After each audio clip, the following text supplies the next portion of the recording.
I'm generally not a woo-woo kind of person. If I don't get something, I want to unpack it, get the facts. But the ocean, it's a part of me. You could say it runs in my blood. My grandmother was a freediver, an ama. She helped me feel its rhythm and understand how one breath could last a lifetime.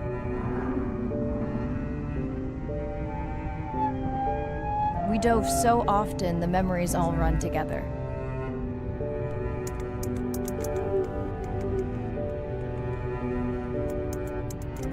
Except one.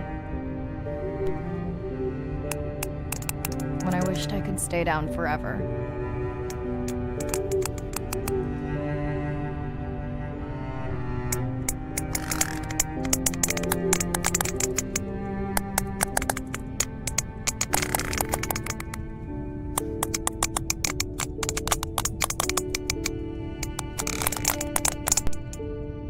The ocean cast its spell on me that day.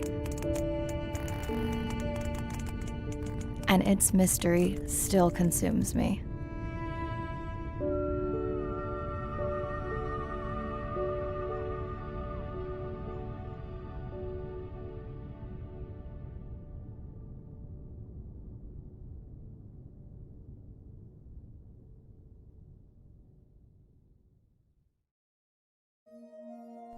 Day 1, submerged atoll, Western Pacific. It's great to be diving again. I'm anxious to find our sperm whale family and look in on our mother-to-be. I'm also excited to test out Andre's new tech. Ocean X is expecting a huge audience for our first live stream, given how bad things were in this region a few years ago. No pressure though, ready to dive.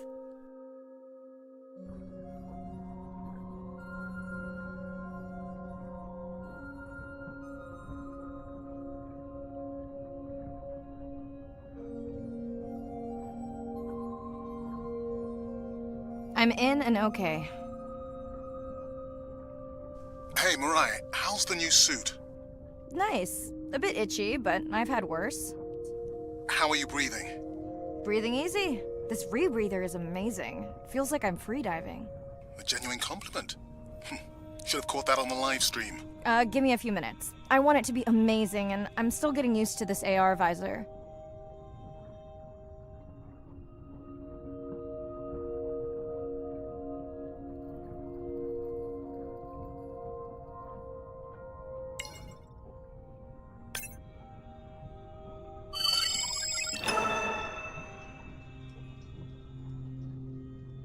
Done. How many scans before the AI is trained on a creature? It will vary. There are many factors that affect the confidence level of a match. So you don't know. Got it. Now point me to the buoy so I can try the hydrophones. I want to make sure all the tech is working before we stream. Irina, how you feeling? Haven't thrown up today. Well, it's still early. You gonna be okay with the live stream? I may let you do most of the talking. Once you reach the buoy, you can triangulate the sound of any animal. Clever. Thank you.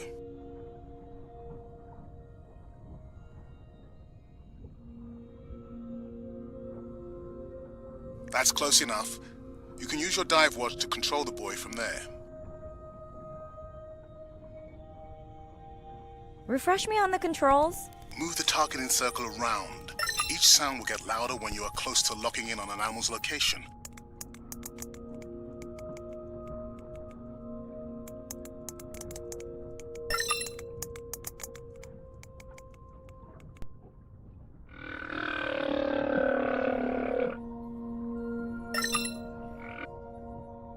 Mirai, if you're okay, I'm going to start the live stream. Let's roll. Welcome to the Ocean X live stream.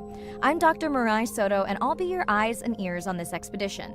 I'm joined today by two colleagues. Hello, I'm Andre. Hello, everyone. I'm Irina.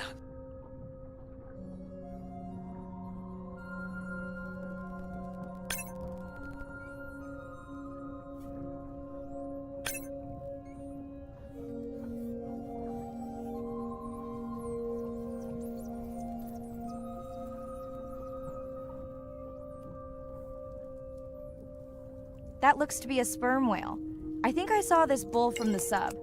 I wonder how far he's traveled. Once we have a reliable ID on him, I'll see if anyone has tracked him before. Nice.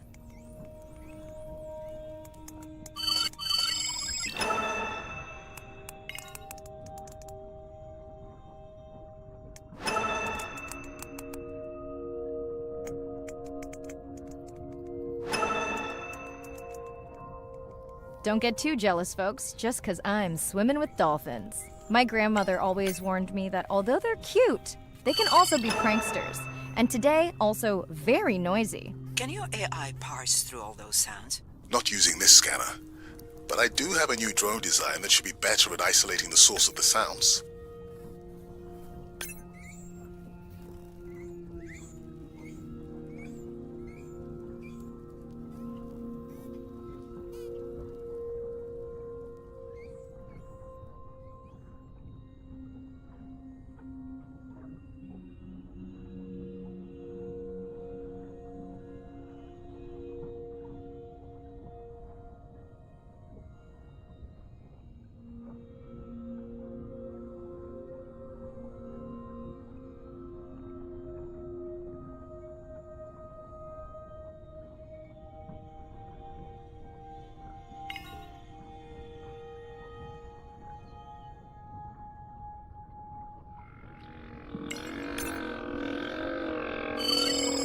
Looks like we've got our first singer. Fantastic.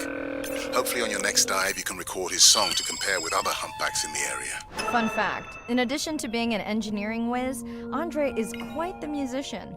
Are you still writing music? Not for years. Dry spell? More like raising teenagers.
Done. And maybe next time I can weigh in before on the number that we need to scan? As I mentioned, the confidence model is complex. You just want to find the whales. Guilty. Hey, Mirai, I'm seeing alerts on the South Buoy if you want to pull them down. Okay, let's see what mysteries this buoy unlocks.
What does that sound?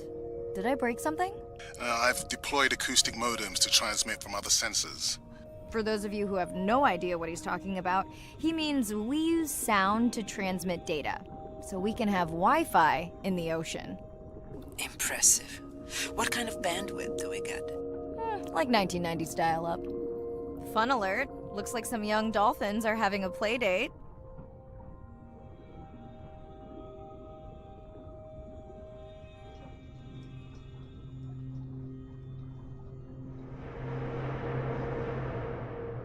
Ooh, company. Unbelievable. That sounds too close to be outside the research zone. One of the waypoints went down. Do you think that's related? Yeah, probably.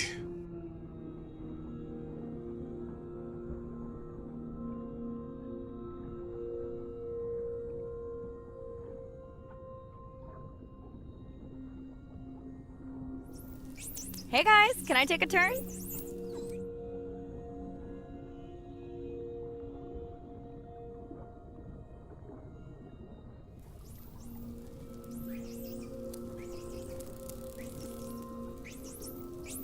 Well, you don't see that every day.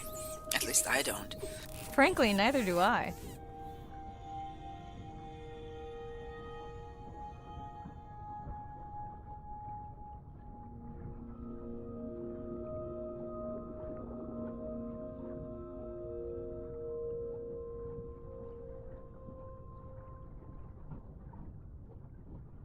Red light must mean a serious alert. Yeah, dead battery.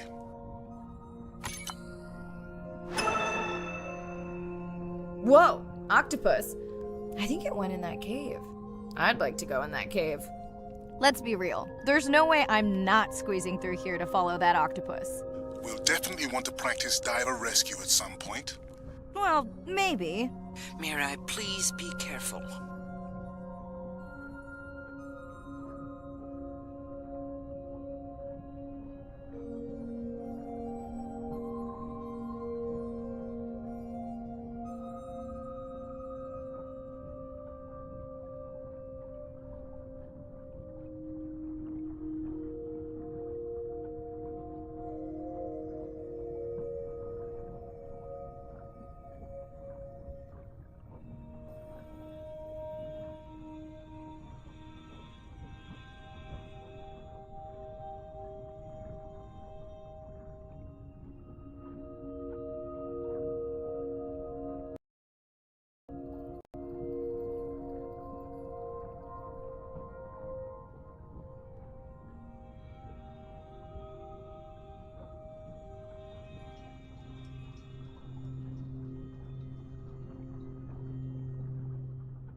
The biochemical emittance triggered this whole area. Because of me. Not because of me, but because I configured the sensors to detect stress in the coral population. Okay, let's find out what's causing that stress. Mirai, please collect biosamples from any of the distressed corals. Happy to oblige. For those watching, these sensors help us understand what leads to resiliency in corals so we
Done. Mirai, sperm whales. And they must be your pod because I have a tag signal that is definitely ours. Pushing the waypoint. On my way.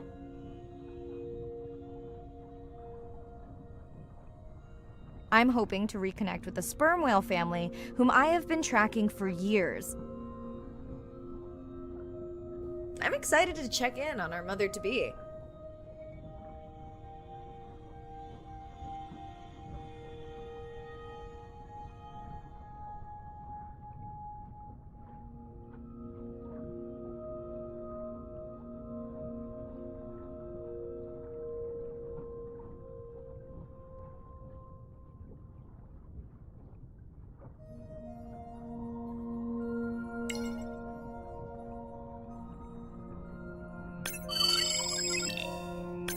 Mirai clearly has a fondness for these creatures.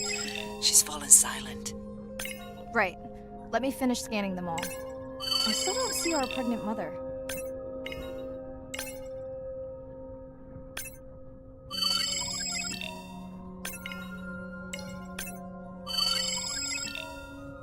Done. Good. Everything all right? I am now. Look. Our mommy whale has delivered. Everyone say hi to her beautiful 1-ton baby girl. Is she okay? Mirai. Shh. She's nursing. I just wish all of you could be here for 1 second. Amazing. That is the end of our stream. Like, share, comment. Remember, we need you. All of us down here.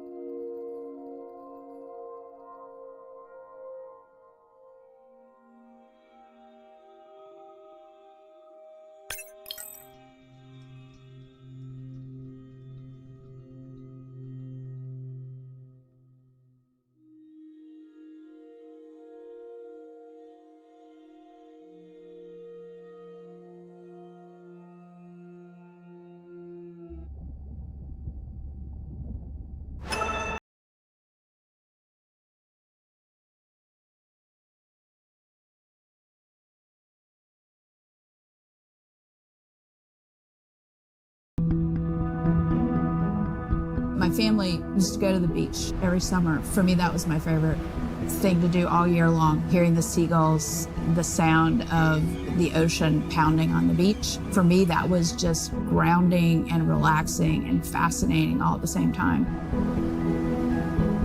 The physicality of the ocean is one of the things that, as a kid, attracted me the most. That thrill of just having that ocean energy push me along. You could just ride all day. There was no lift tickets, there was no fees to get into the ocean. When I describe to people what it's like to dive on a coral reef, they're like, oh, I never thought about that. They've never had a shark swim right beside them. Look them in the eye and give them a little fright for a second before they realize that the shark just wonders what I'm doing, just like I wonder what the shark is doing. I started free diving. So when I think of diving, I really think of free diving. Like, this is what whales do, right? Take a big breath of air and they hold that oxygen inside their body. This ability to free dive down to where the scuba divers were, swim around and come back up, was just so free, nothing on, no equipment. I just love that. It made me feel like a fish. When I did my first submersible dive, I realized it wasn't just that I was meant to be out on ships. I was supposed to be in the bottom. I don't think anyone has ever measured endorphins in submarines, but I can tell you they're probably through the roof.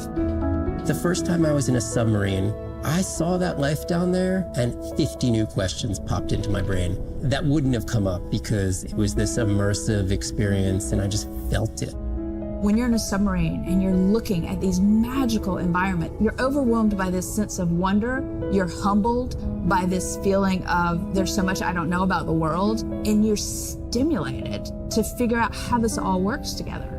I'm a marine biologist. I'm someone who studies the ocean from as many angles as I can.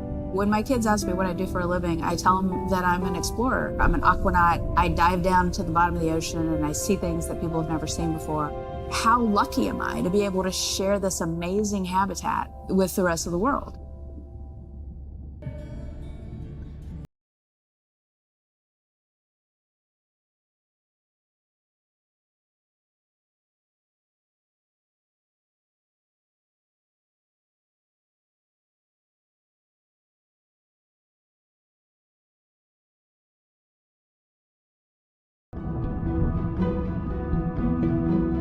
As a child, I had no idea how important the ocean is, that the great majority of life on Earth is in the sea, that the greatest diversity of life is in the sea.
As a child, I had no idea how important the ocean is, that the great majority of life on Earth is in the sea, that the greatest diversity of life is in the sea.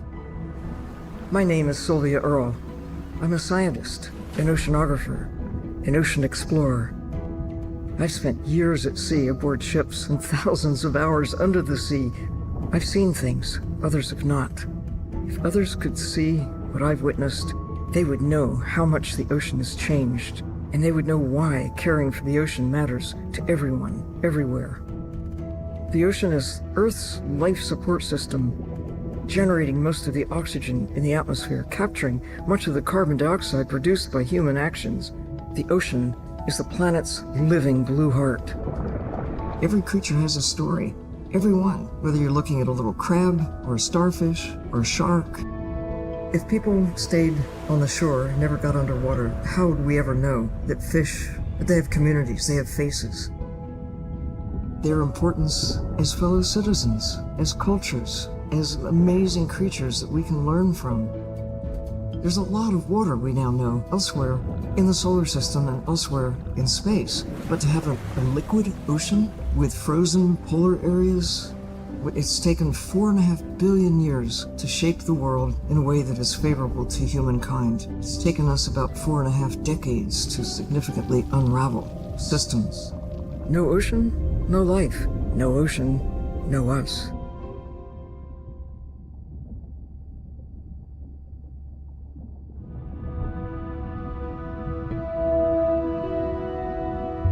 My name is Shane Garrow, and I'm the founder of the Dominica Sperm Whale Project. I've been following the lives of sperm whale families in the Caribbean Sea based off the beautiful nature island of Dominica. I've had the sort of greatest honor to spend thousands of hours in the company of the sperm whale families. And over the last 15 years, we've come to know 30 different families. We know about 10 of those personally. My research focuses mostly on the connection between these families' lives and what they say to each other, and how they succeed in the ocean by living in these small families. They live these rich and complex lives in part of the ocean that we find difficult to even explore. Sperm whale society is matrilineal, meaning it's grandmothers and daughters that will live together for life. The young males live in the family until they're about teenagers, and then they go on this sort of open ocean wander for about 15 to 20 years before they are breeding age. But females will stay together for life. They communally raise and defend their babies, and they live in this sort of community of neighboring families just like we do. Behavior is what you do, but culture is how you've learned to do it. In the same way that we're all humans, but some of us eat with chopsticks and some of us eat with a fork. We're all still eating, but how we've learned to eat is importantly different. The secret for how these animals are surviving are these traditional behaviors, and that's why every calf counts. Every female calf is critically important, and each one of those that we lose so much potential. I think one thing that my research has shown is that our lives are really similar. The values that we have in our families, love your mom, be a good neighbor, learn from your grandmother's experience. And ultimately, life is about the quality of the relationships that you build with those around you, whether you're a whale or not. The secrets that my grandmother learned are helping me to survive now. Ensuring that these grandmothers survive to be grandmothers to share their stories, and ensuring that these babies live long enough to learn them is what's going to enable these animals to be around for a long time.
Hello, Mirai.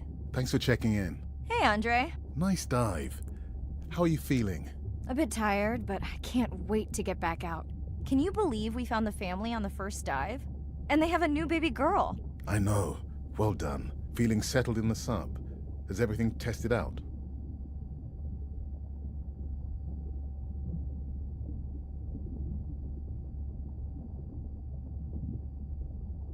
Tests?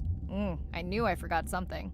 This solo sub-test makes me nervous. We're definitely fitting it out for 2 pilots next time.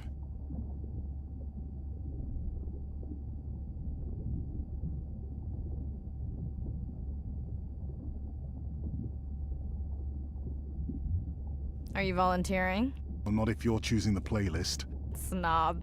I think Arena was enjoying my tunes quite a bit on the trip out here. No comment. So, I have something I know you'll want to see. It's what the live stream saw of A12 and her baby. I didn't think you expected her to deliver so soon, though. I thought she had more time given her weight, but it was hard to know for sure. What's the about? Just noting her low weight. Also wondering when you'll find the rest of her pod.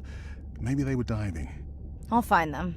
Hey, I was thinking we should name the baby whale Andrea. She has your kind eyes. And my bald head. No, I'm putting her in the sim as A17. Ugh, you're so sentimental. Hey, where's Arena? Probably in the head throwing up.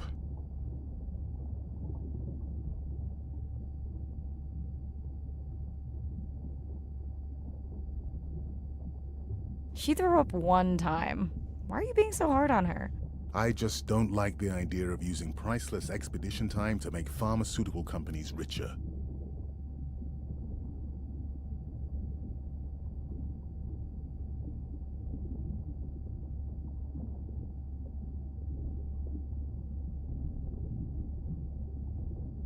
I thought she was self-funding her own research. Yeah, self-funding so she can found another startup. Besides, you know that all of her findings here will be open to the public. Is she gonna jump on the chat? She's reading a brief about that deep-sea mining impact study. Okay, I definitely don't have time to get into that with you. I gotta call my sister. No problem. I'll send Ren my best. I will.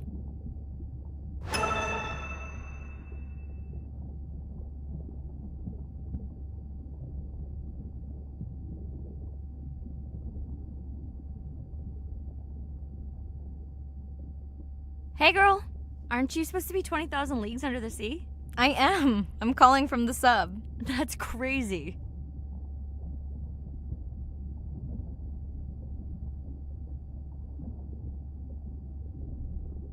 Hey, did you show Nana my live stream tonight? School's great, thanks for asking.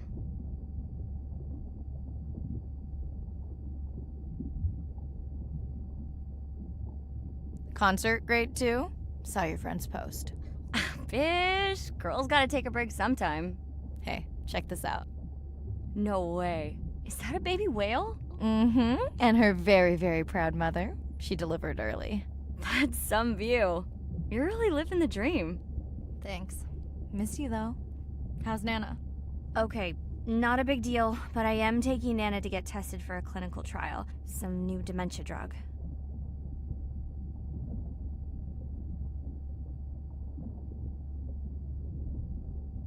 Well, thank you for stepping up to help Nana. It's not a big deal. You would tell me if it was, right? Yeah. You sound down. Is it just Nana? I don't know. It's been hard since Dad died. I know. You want to stay on for a while? We can watch the baby whale together. No, I should go. Say hi to the whales for me.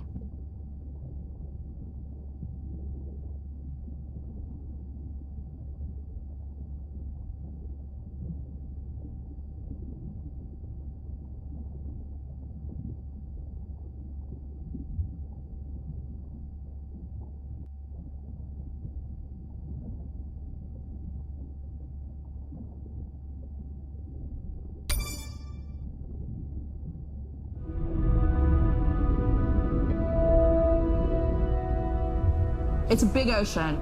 You gotta be able to see what's worth spending your time on. When I'm down there in a submarine and I'm seeing all these animals, it's always about which one of these is new, which one of these has not been seen before to science. Why did these animals come here as opposed to there, and where are they going? There are really tangible things that we can do now to start answering some of these questions, but as the technology develops, we can become more and more and more and more sophisticated. Technology is emerging on all fronts. We're using all this side scan sonar and hydrophones to map things out. We can use these sound underwater surveillance systems to actually track whales and see them move all around the ocean. There's a new field called environmental DNA, where you just look at the sloughed off cells that are in the water to know who is there. Oh, the whale shark was just here. Can we follow it? And you sniff the trail of the whale shark's DNA. How am I going to understand a shark if I'm thinking like an old world primate? We're totally different. It took me several years to look at the eyes, to look at the hardware, to measure the light, and to build the camera so we could get all these hints into how that shark might be seeing the world. It's like a detective story.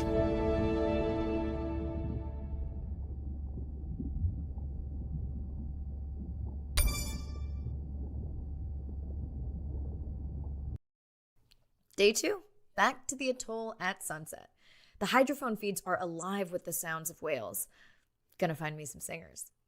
I'm excited to test Andrea's new manta drone. Kinda like the Swiss Army knife of stealth drones. I'd love to spend the whole day. I'm in and okay. Looking good, Mirai. The Manta drone is ready for its first zoom scan. Now I get to see why you talk about it so much. Only the best science for you. Buoy ahead. Bet we'll find some whale vocals. Well, I'm not taking that bet. You always find whales. You'd find them in your bathtub. What kind of bathroom do you think I have?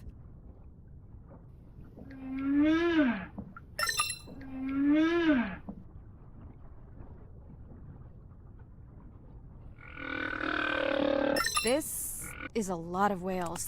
It's staggering the number migrating through this area. Hey, don't jinx it.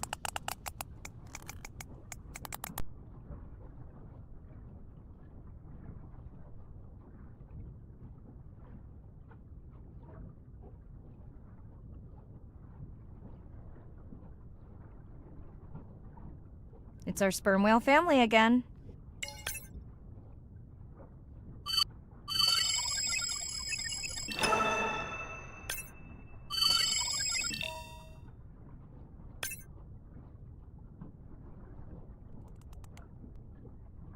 The Manta drone will match speed with the creature, so you can concentrate on steering it around to find the places you need to focus.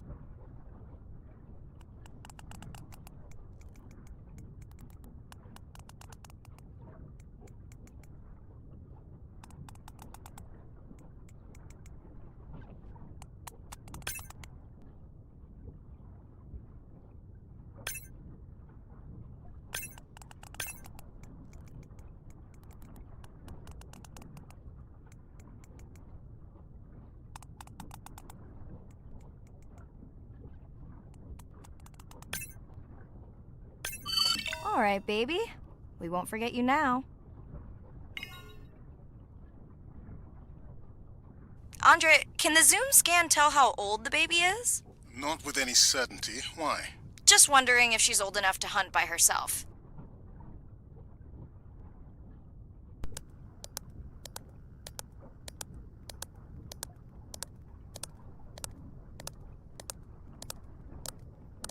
I wondered. She still seems pretty young to go that deep. Will she be okay alone while her mother dives? She should follow the pod. Her aunties will babysit while the mother hunts. Wish I had them when my daughter was born. Takes a pod.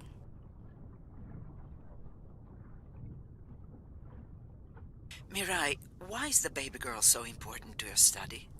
I'm hoping to follow the baby for years to learn. Day 2, back to the atoll at sunset.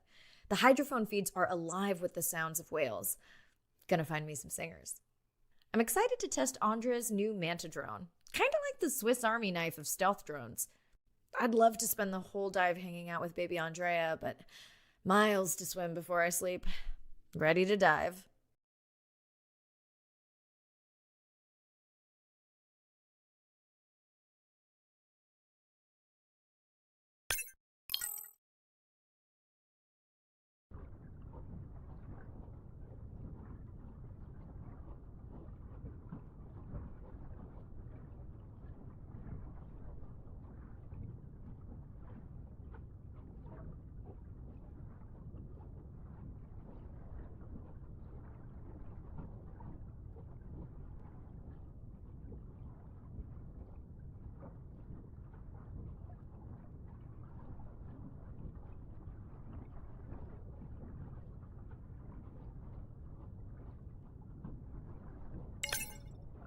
Approaching humpback M2. Looks like he's on a date. How can you tell? It's like they're dancing to his song.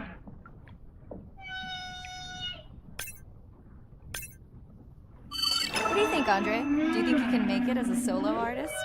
Not without more original material. What? Males from the same region sing nearly identical songs with just enough variation to stand out. Yeah, just like most pop singers. Such a snob.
Here we are, the whale we're designating humpback M1. Oh, so catchy.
How will you know it's M1 when you see it again? Each humpback's fluke is unique. So M1 it is.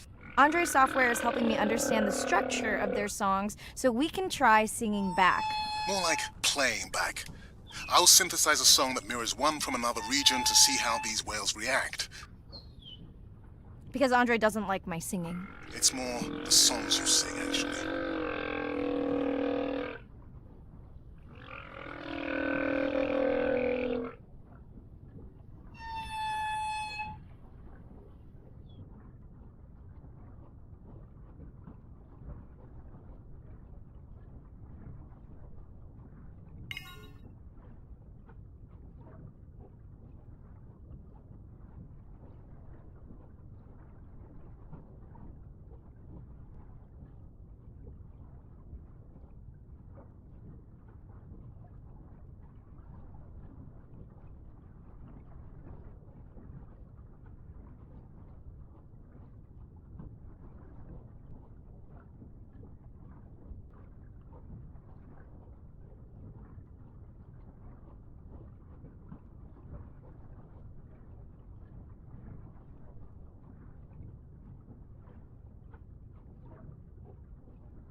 Let's hope the Whale-a-Palooza continues. Wonder if they charge admission. Don't worry, whatever it is, you can take it from my budget. Someone's feeling better today.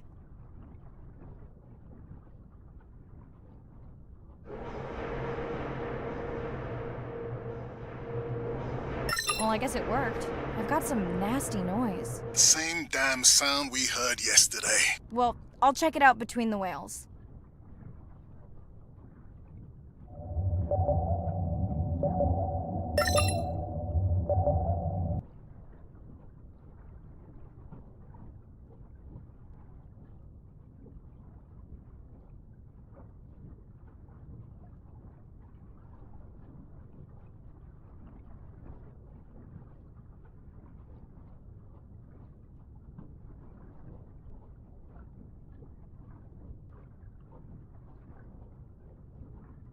Looks like another area sensor.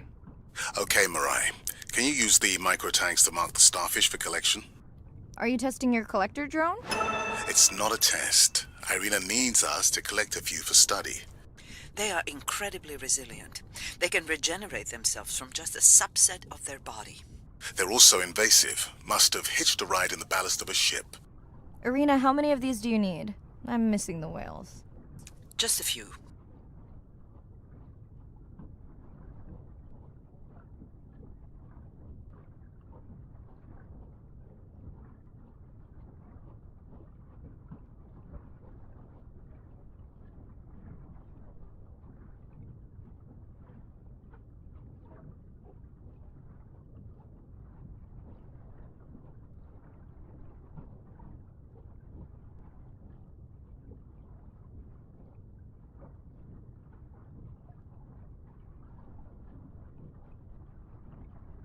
Are you sure this is where you track that noise?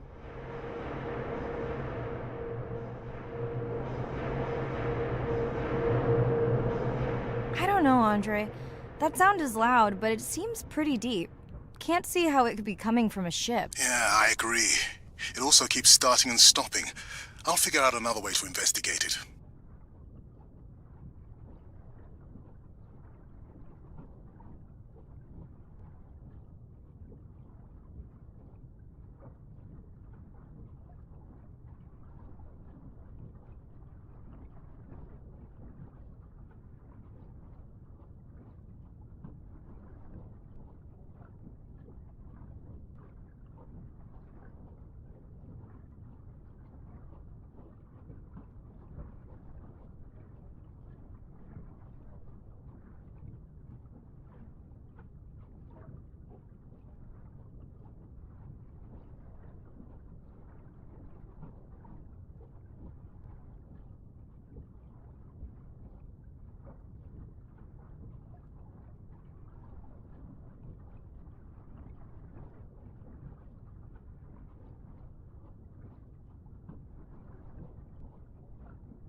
Okay, microtags deployed. Thanks, Mirai. That's plenty.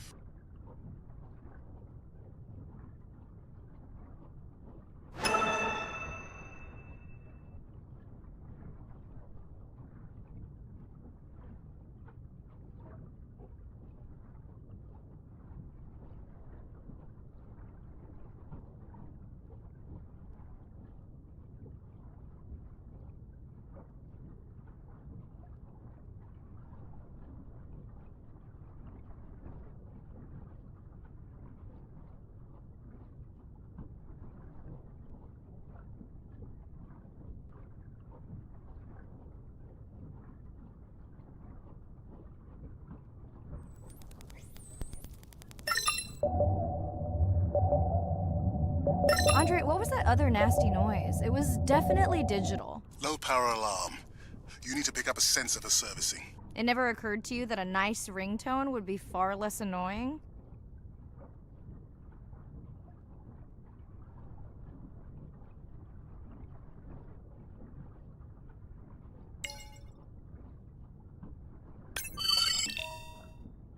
Mirai, please, please, get closer.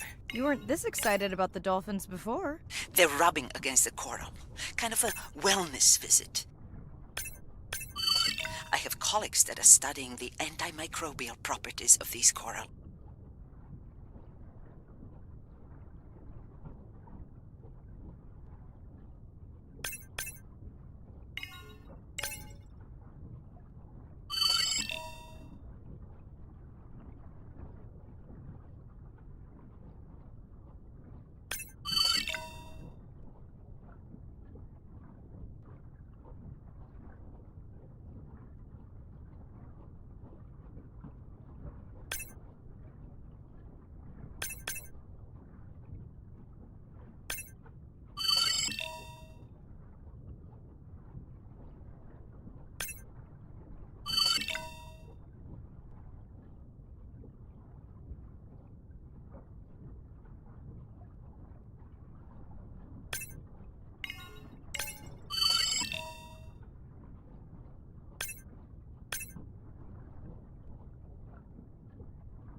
Hey Andre, those reef sharks like your ringtone. Will I be able to get the data off that sensor while I'm picking it up? No. It goes to sleep when the power is low to preserve the data.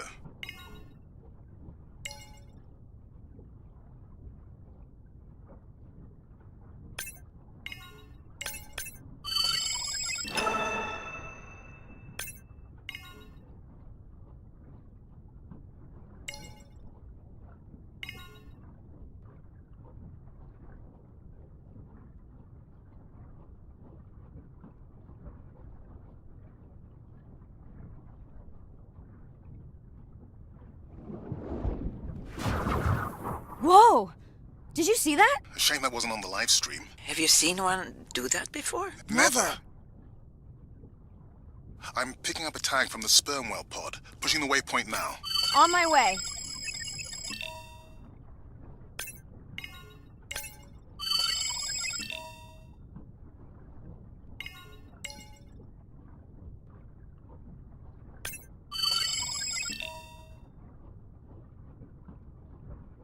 Sorry, sharks. Mirai is off the menu.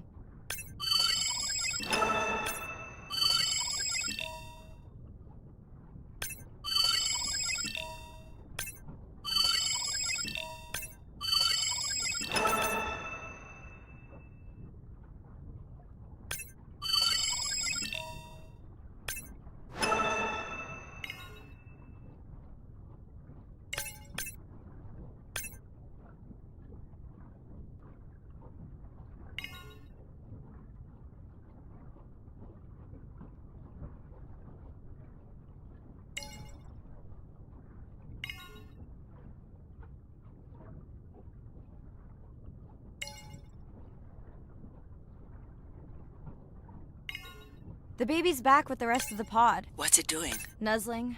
Probably calling for its mama.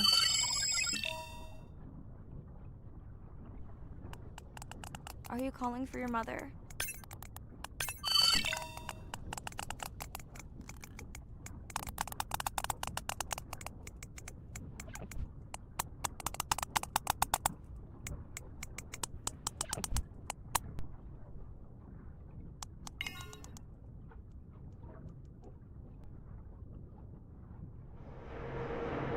You've got to be kidding me. Yeah, I hear it!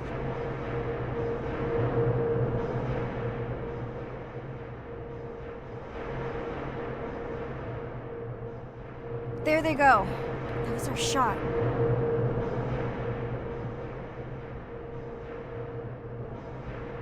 Can you send the sub to pick me up? I'm done for now.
What we know as humans about whales comes from just a few scientists so far, like Roger and Katie Payne.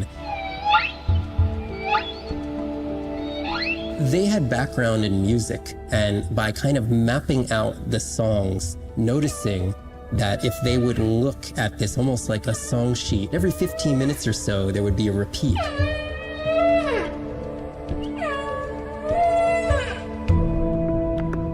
Only male humpbacks sing, but the function of their song is still mysterious. The general belief is that whale songs serve the same purposes that bird songs do, as ways for males to advertise for mates and to challenge rivals. But why they change their songs is still unknown. Taking that information from whales and passing that to us humans was one of the most transformative pieces of narrative to feed the Save the Whale movement and maybe save some whales from extinction. These animals are sharing this world that might have been millions of years going on in their world, and suddenly, for the first time, we, as humans, are tuning in.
Hey, it's Ren.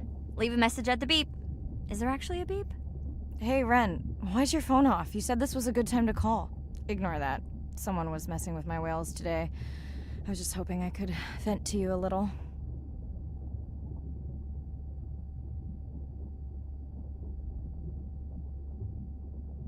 Let me know if there's any update about Nana. Ooh, and we had a whale-a-palooza today. Anyway, give me a call when you can. The whales say hi back.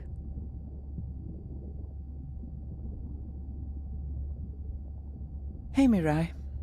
How are you? Doing all right. How are you feeling? Any better? A bit. I might finally be getting my sea legs. Next step, diving. One step at a time, Mirai. Okay, but I promise you, it'll change your life. Is Andre with you? No, just me. Andre is analyzing some sound files in the other lab. I think I may have upset him.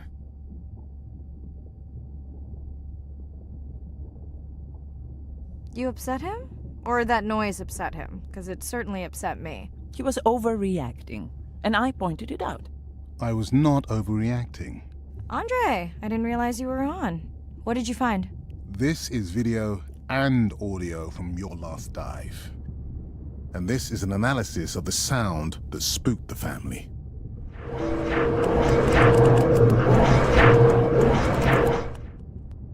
And this sound is from the Canadian marine acoustic scientist. I think the findings are pretty clear.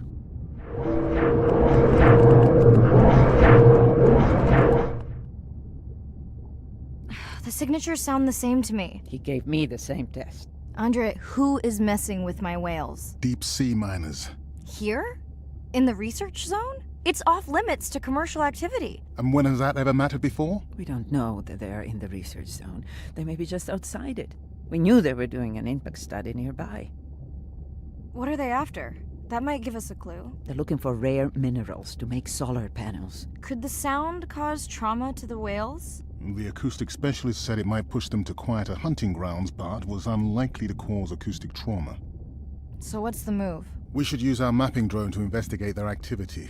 And this is where our debate turns into an argument. We need that drone to map the deep sea vents before Mirai dives there. The biochemistry of these vents is the perfect cocktail for creating new life forms. If there is illegal activity there, we have to stop it. Otherwise, there will be no life forms. Why spend our short time here policing rather than researching? Let's be scientists. Mirai, your dive, your call.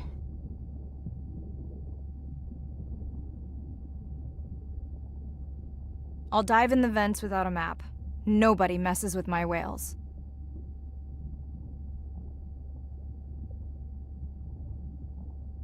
Hey, Mirai. Sorry I missed you.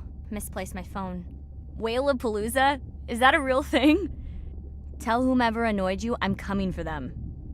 Hey, nobody messes with our whales. Does your submarine have sonar? Maybe you can find the bad guys with that. No word on Nana's thing yet. Miss you.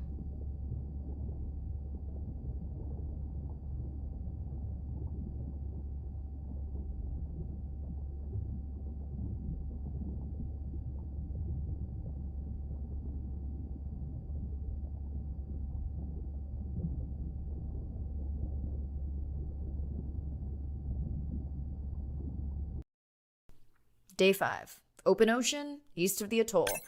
I'm ready to play back a coda sound to Andrea to see her response. I'm definitely worried that the family has gone small. I'm in and okay. You know, I always feel like I'm swimming in place in the open ocean.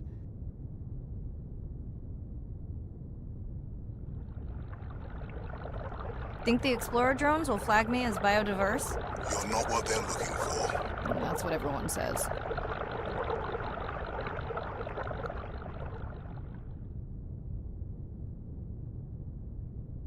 Approaching the buoy.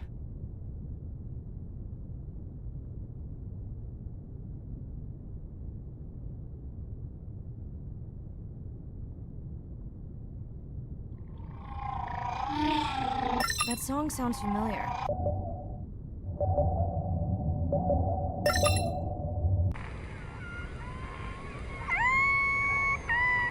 Hey, a newcomer.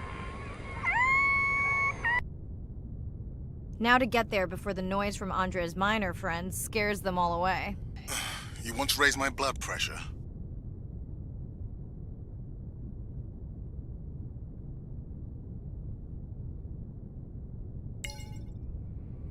I was not expecting to find orcas here. They don't look like killers. Top of the food chain, just like us. minus the urge to destroy ourselves. Has anyone been tracking them? I'm still waiting to see if there's a match.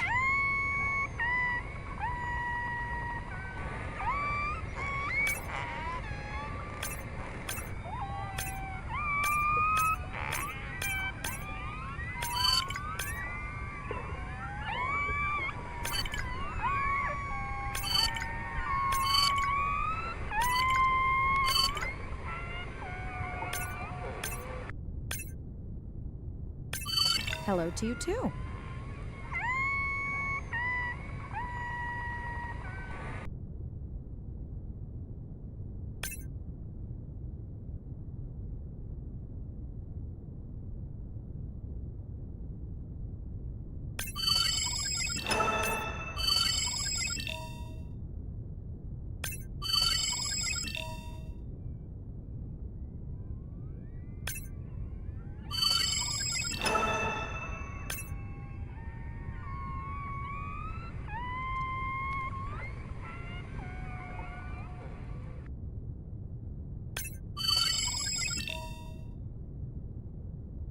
Andre, are you seeing this? Is that a leatherback turtle?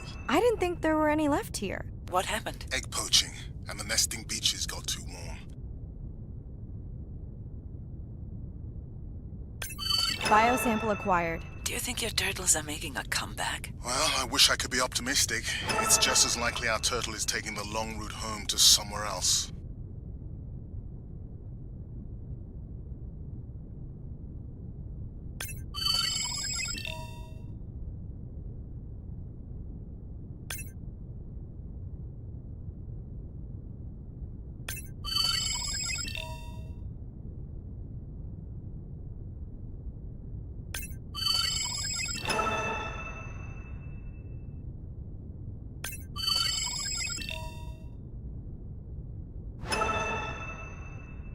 Okay, group survey. New or a repeat?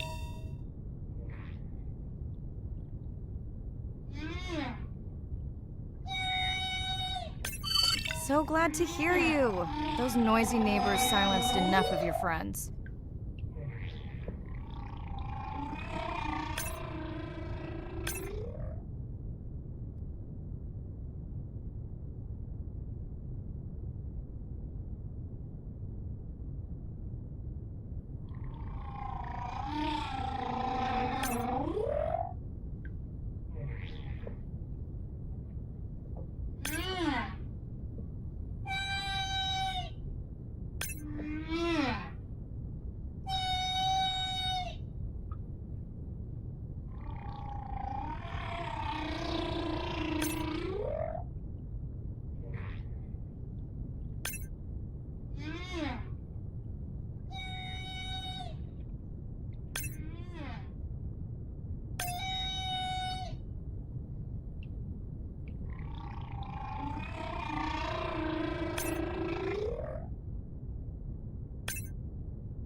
New whale! We'll designate this one M4. Because why mess with a good thing? The sounds don't sound like the prior songs. These are more social sounds.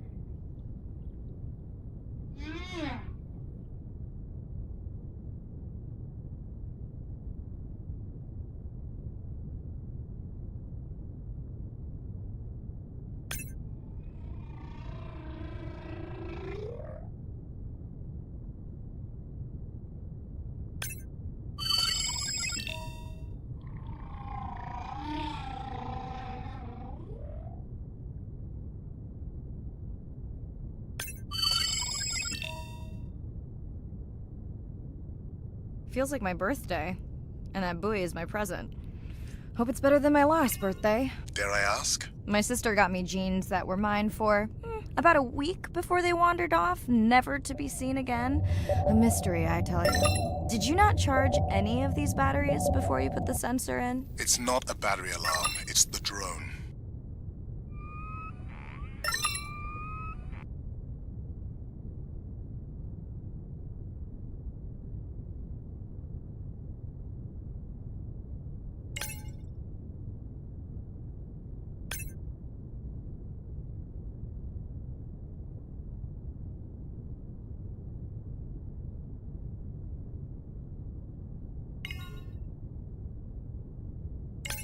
You're right. It is definitely not a dead battery. Unless we're using whale sharks as batteries now. There's already a tag on it. Then scan the tag. Sure, like that was obvious.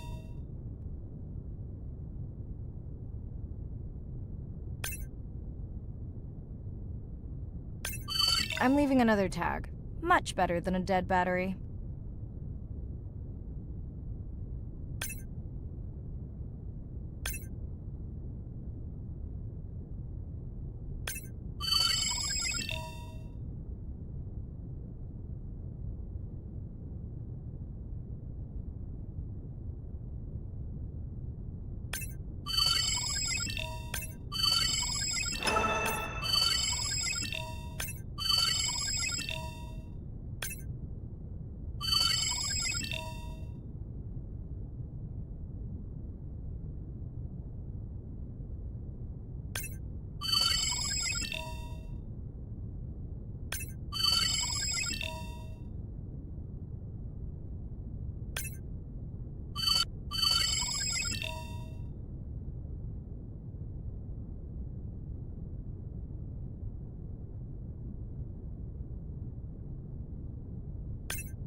Dolphins. Always showing off.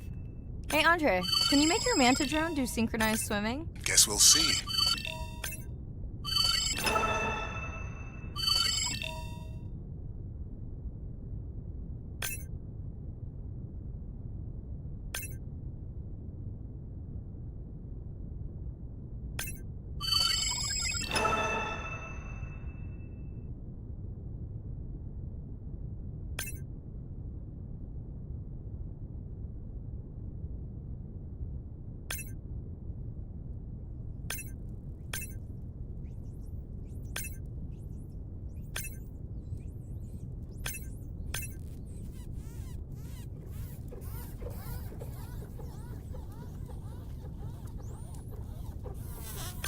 Let's log you in.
Hello! I just met your friends.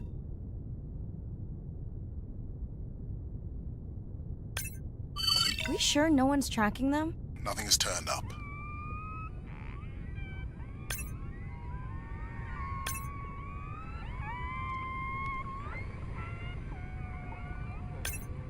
Pretty low weight.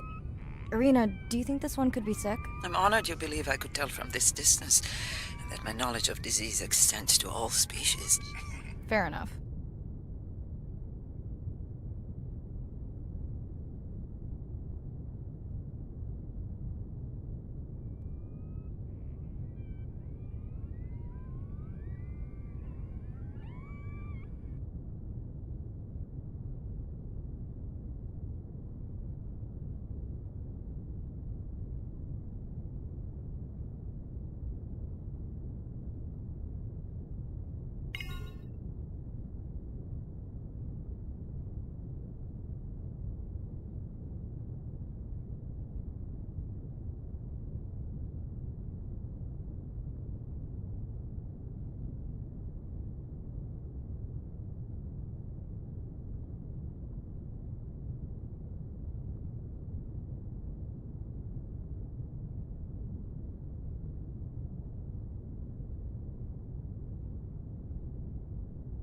Didn't you pick this dive location because you tracked the baby's pod out here? I said they were heading in this direction.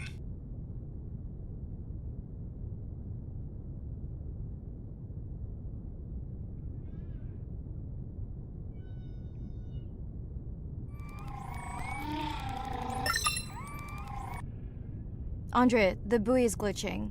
I don't know what range you've set, but I think I'm hearing all the animals in the Pacific. Yeah. Too many sound signals for the software to keep up. I don't know what kind of party I'm crashing, but pretty sure I'm gonna love it.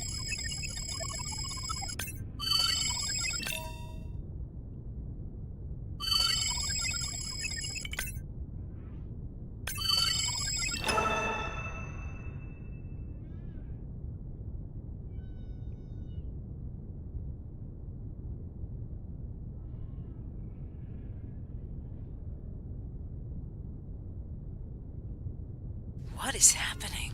It's a bait ball. Humpbacks? Orcas? Very unusual, but everyone's gotta eat. Are you safe down here? I'll try not to be mistaken for a fish. Of course dolphins show up. Never like being left out of the action.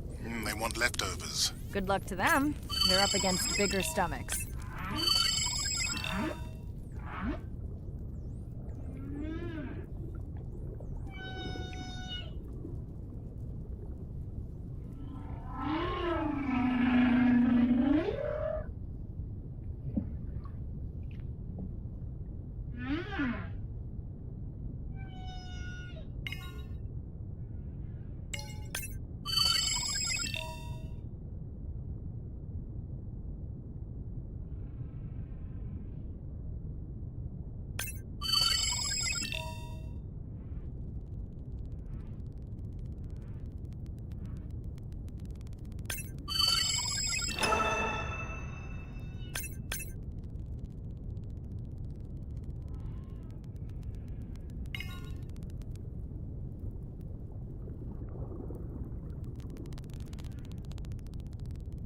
Here they are.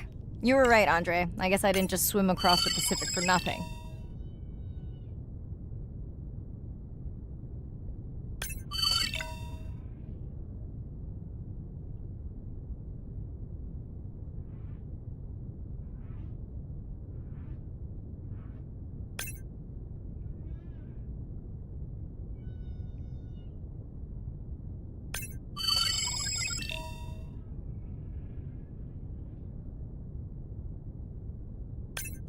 Are there fewer than before in this pod? Or am I just getting faster at tagging? No, definitely fewer. But maybe the others are hunting. No, don't leave me. Well, the mother stayed with the baby this time. Okay, ready for playback? I've prepared a coder you can activate from your dive watch.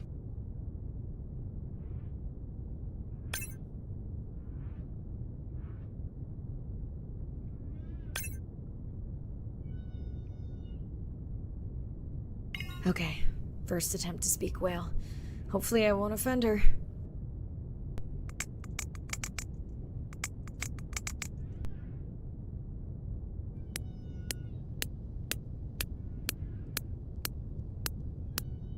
echo clicks. I could feel it across my body, just checking me out.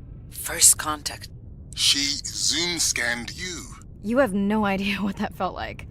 She was looking right at me. Whew, you have no idea.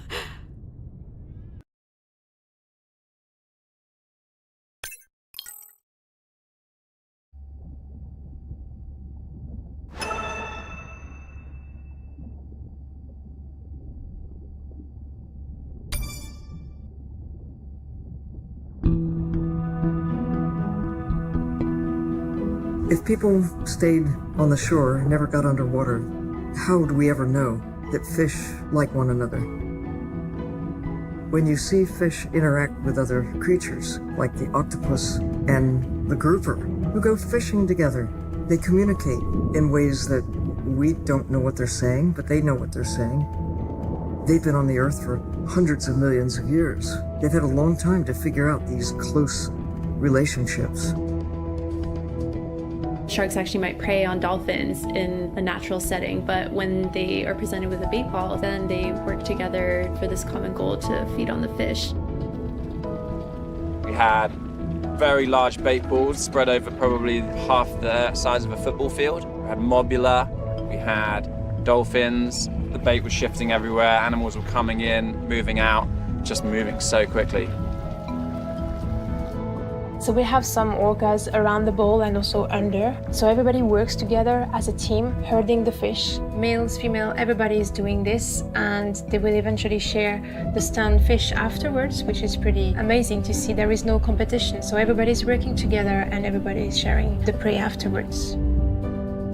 It really takes a long time of being in there, watching the same species of fish to figure out these really interesting things that they're doing. So I think that there's probably a lot of really interesting behaviours out there that we haven't even discovered yet.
Bad news. The drone we had tracking that intrusive noise, it's gone. Lost contact hours ago. I'll keep monitoring the hydrophones for that noise, but as of now, unless the drone resurfaces, that's all we've got.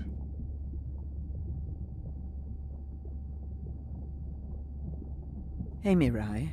I assume you've heard that Andrea lost the drone. Yeah, bad break. Did we get any usable data from the drone before it went missing? You'll have to ask Andrea. He hasn't given me an update.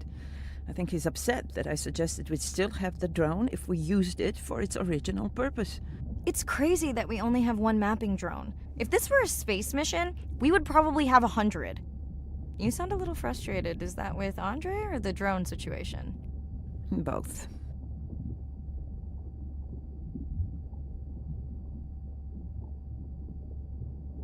Harsh. Andre really does have good intentions. I just wish he wasn't so cold with me, just because I turned my prior research into a successful biotech business. Not every company is evil. Hey, that's right. I read about that. Was it fun being a corporate titan? Did you have your own jet? No jet. But I did have a pretty indulgent company car. Was that a yawn? Did you get any sleep? Not really. Between the drone and staying up to chat with my daughter, I spent most of the night staring out of my cabin window at the moon. My grandmother loved to take me free diving in the moonlight. It was magical. It's like the whole ocean glows. Sounds like a fun grandmother. She was. Is. She's alive, but suffers from dementia. Sorry to hear that. Thanks. Nana moved in with us after our mom died. I was 12, Ren was 4. Are you and your sister close? Most of the time. It's complex right now, but yeah, definitely. Where is your daughter? She's at university in the UK. What is she studying? Pre-med. But she also has a passion for music. She has been playing in the same indie band for years. What's her music like? Hard to describe. I'm sure Sophie would love for you to check it out. I'll send you her latest single. Ooh. Isn't your sister also at university? My sister, took a break for a few years, but she's back now. There's a story there. Not my business. It's just hard sometimes for me not to want to take the wheel when I see her swerving. Does she want your help? I don't think she wants her stuff to get in the way of my success. You sound like me talking about my daughter. Yeah, complex. People are messy. That's why I study whales. Speaking of which, I better get prepped for our next dive. Yeah. Catch you later. Yes, of course.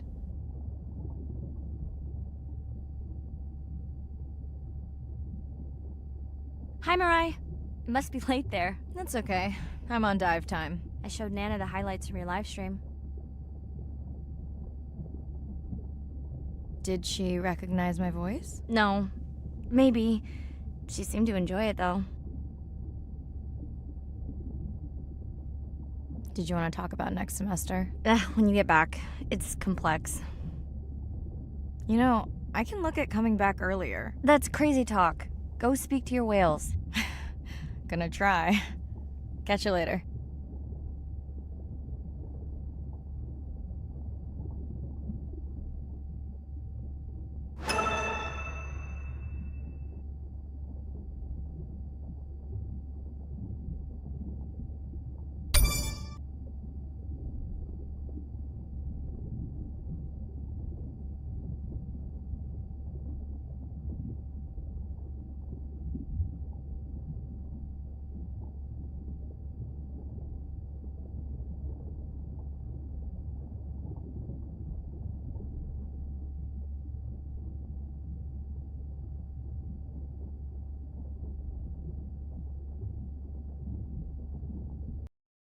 Day 7. About to enter the Twilight Zone. I'm following Andrea's family down to the seamounts where I hope to observe them hunting. Irina has been testing our samples and is worried about a harmful algal bloom. I'm in and okay. And we're streaming. Hello, everyone. Welcome, or welcome back. I'm diving near a seamount region, also known as the Twilight Zone, because it is just beyond reach of the sun. And we'll be taking some questions live, so be nice. We'll also be testing a playback system to interact with whales.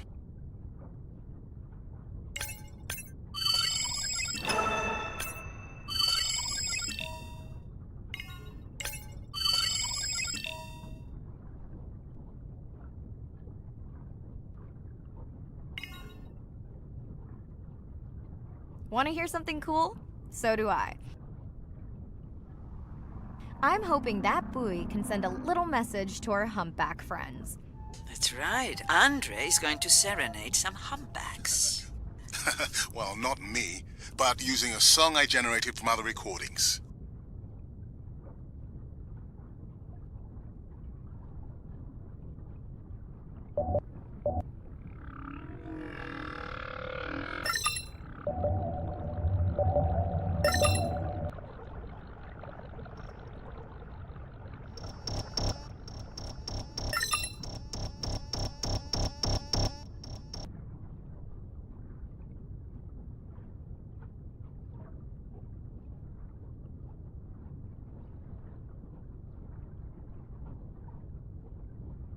Okay, time to see if any humpbacks respond to our song. Jordan wants to know how you will know. Great question. If we have recorded him before, we'll see if the influence of our song affected his. Scientists believe whales from one region can influence the song of whales from another when they mix.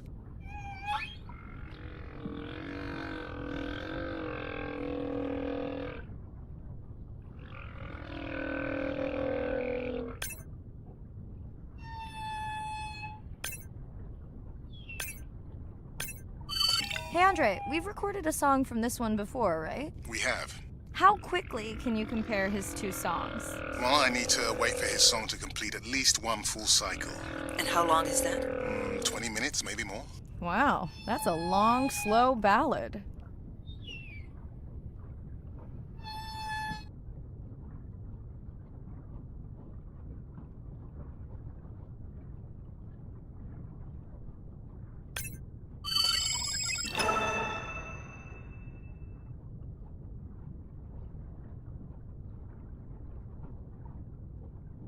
Dana, squid. It looks like they're hunting... Lanternfish. Well called, Arena. We'll make you a sea witch yet. I'm sorry, a what? Let's scan a few to pick up their hunting behavior. Here goes. Scott from Denver wants to know if they eat each other. Some do. I think this one was upset he missed out on his prey.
Another leatherback turtle, Andre.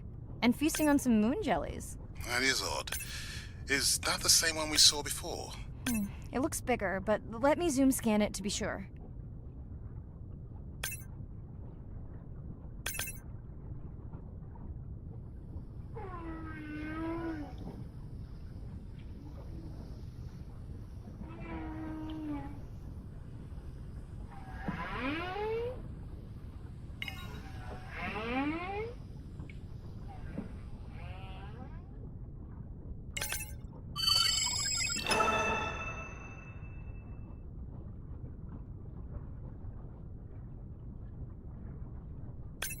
We can run the sample in the lab, but I am sure this is a different one.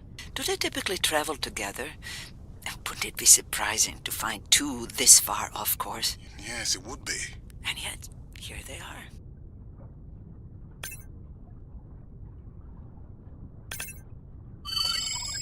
Welcome back, turtles. Enjoy your beautiful moon jellies. Moon jellies are beautiful. There's a decent chance this jelly will regenerate itself. Do tell. In fact, a few species of jellyfish are technically immortal. They can revert from being full-grown to their younger state and essentially start their life cycle over. Thank you, Arena, who will make us all immortal one day.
Great. I've been waiting for this. I have just activated your UV light. First of all, don't mess with my suit when I'm diving. Secondly, you spoiled my surprise.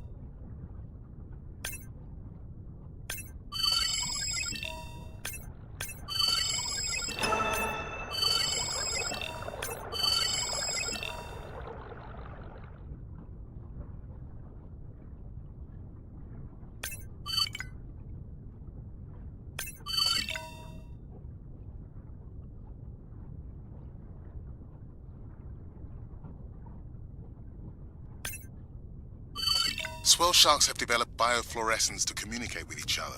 Their eyes have special adaptations for the UV light. Now you can see what a swell shark sees. That's what I'm talking about.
What am I looking for here? Oh, one of our sperm whale tags must have fallen off. Andre, you really need better glue for these. I don't use glue.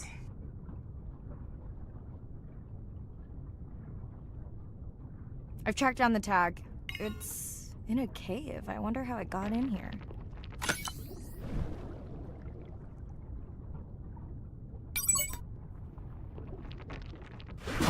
Oh!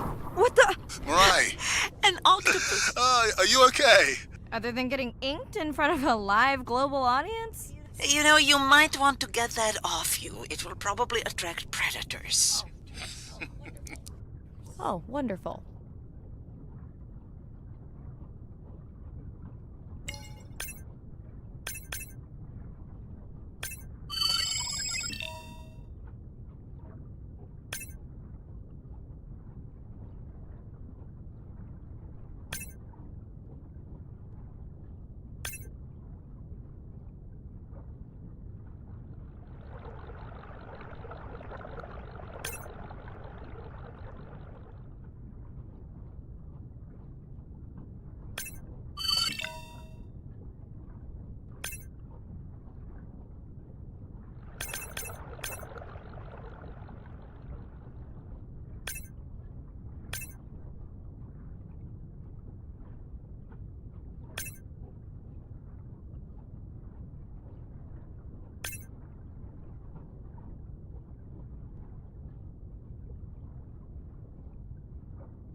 the Twilight Zone.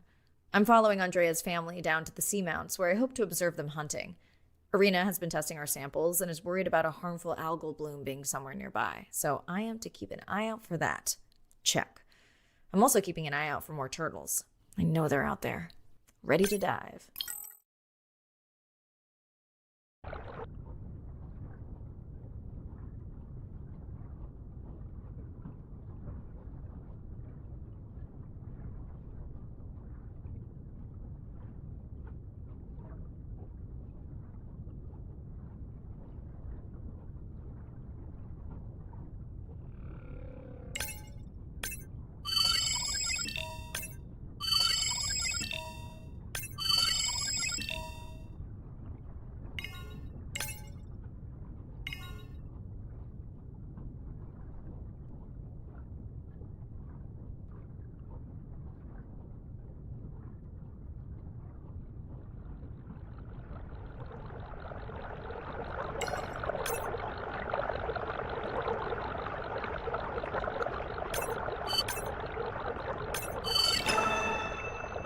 Next, you can try the black light I installed in your sub.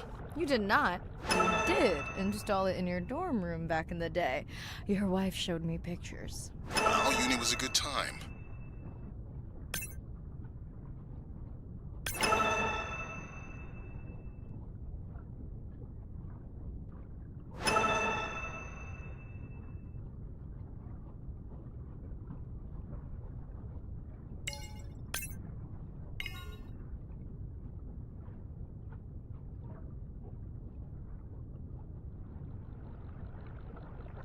Okay, last boy of the dive. How are you feeling? Chances of suit holding out until the end of the dive? Good. Hope of seeing if our humpback song had any effect, well... You know this, but for the viewers, science is not magic, it takes patience. I'd like to believe in a little magic.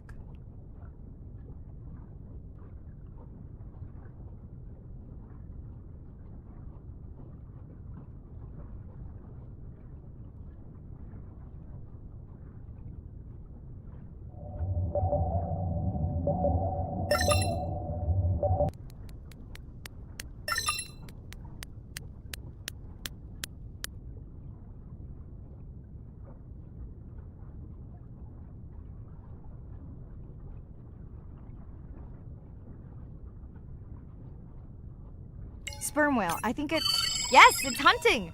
First time we'll be able to document it with Andre's technology.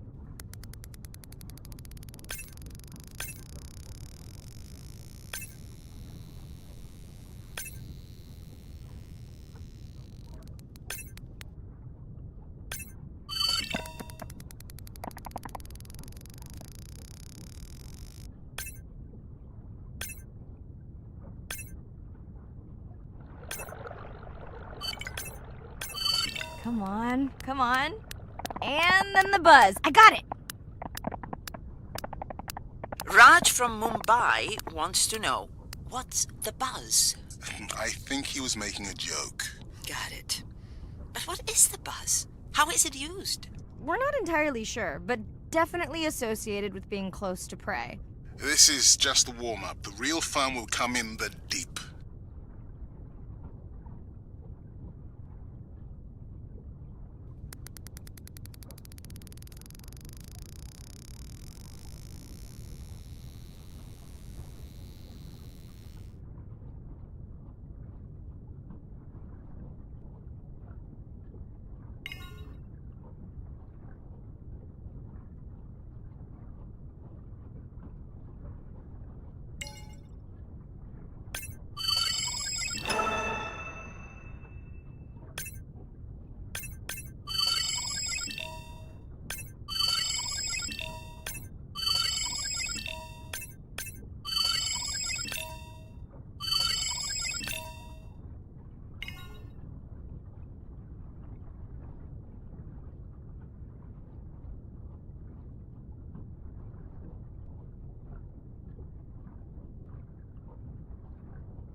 There's no way these little ones are thousands of miles off course.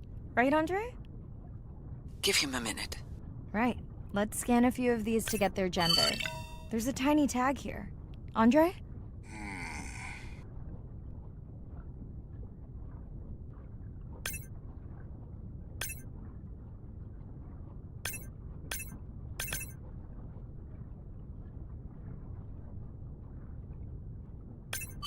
Chen from Shanghai wants to know why you care about their gender.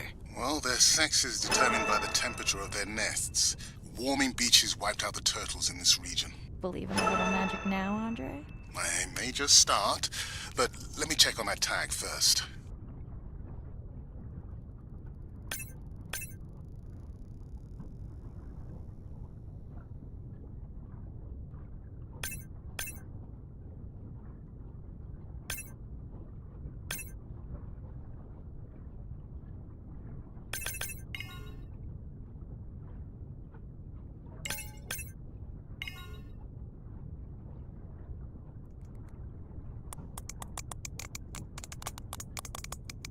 Oh, wow.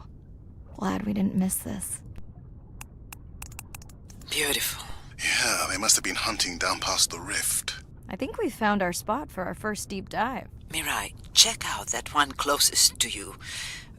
What's that on its skin? Not sure I can catch them. They're headed to the surface. Might just be a scrape from a ship strike. Yeah, let's hope that's all it is. Let's end it here.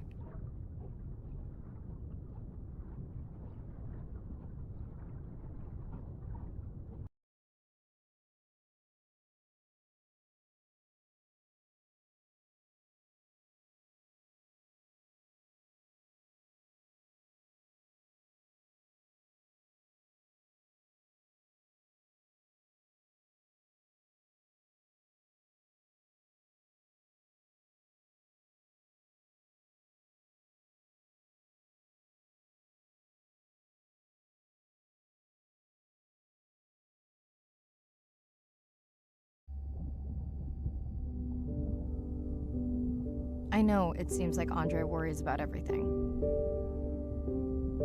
But I really understand where that comes from. Everyone's seen the pictures, but I can tell you it was really tough to be doing hands-on work when we were losing entire species. For me, it was the whales. But for Andre, it was the turtles. I stayed to help him. Several of the other scientists did as well. By then, only Andre's protected nests were the ones producing turtles in the region. We all figured that the population was going to collapse, and eventually it did.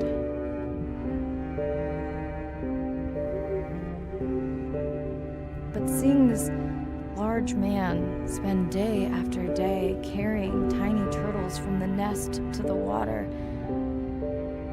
it inspired us to stay.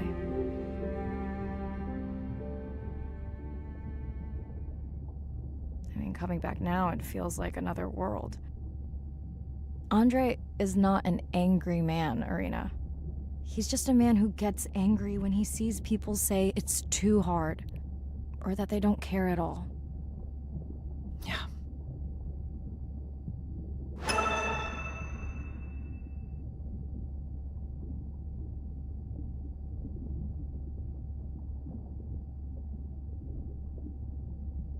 Hi, Mirai.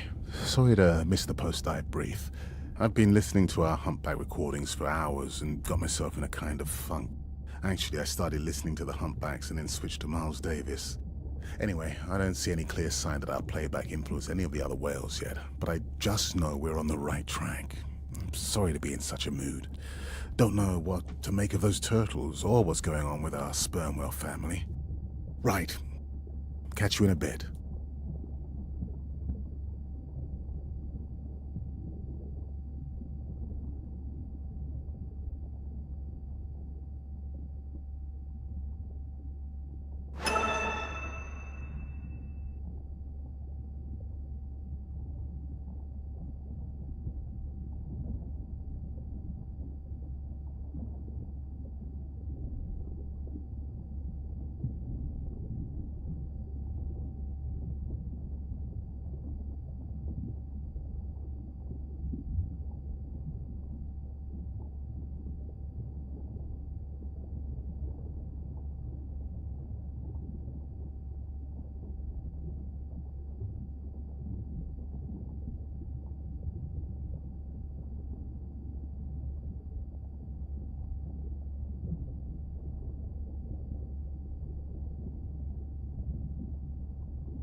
jellyfish have mechanisms of self-repair. They're constantly getting bitten by turtles and chunks getting taken away. 50% of the jellyfish population are wounded.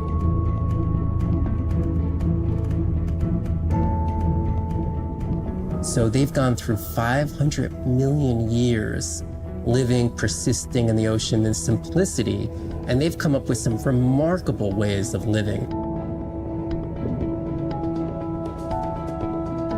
There's something called the immortal jellyfish and how they age, aging in reverse, which we're just beginning to understand, where they get old and then degenerate back into a youth again.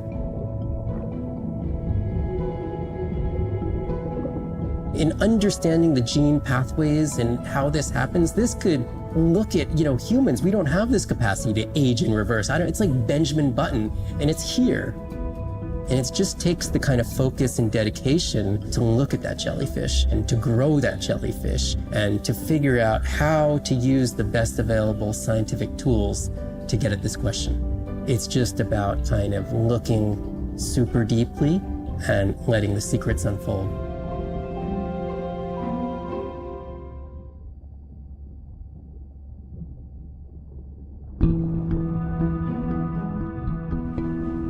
The energy from our star flies through the universe, through our atmosphere, and hits us at the ground.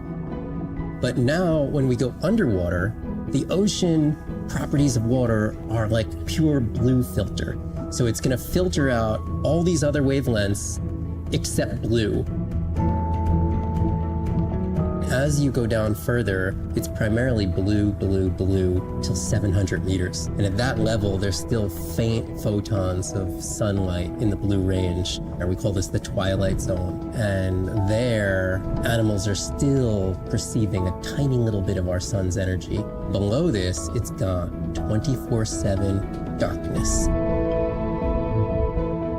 And it turns out that there's a ton of color vision down in the deep. So it's like they're making enough light down there to be able to be satisfying all the eyes of the deep sea creatures. So it's not this totally dark world down there. It's still light. It's just the animals are making the light rather than the sun. We've designed all this technology to kind of satisfy our visual hardware. As I started looking at other animals, they have totally different hardware. And I've been looking at everything through these silly little primate eyes. We have to overcome our humanness to jump behind the world of a shark or another creature and see the world from their perspective. We found a biofluorescent shark, and it only sees right at the blue-green interface. So it's really just tuned to a very similar spectrum to the environment it lives in. This fluorescence was creating greater contrast for the shark. It's like this endless well of information. We're at the very tip of the iceberg.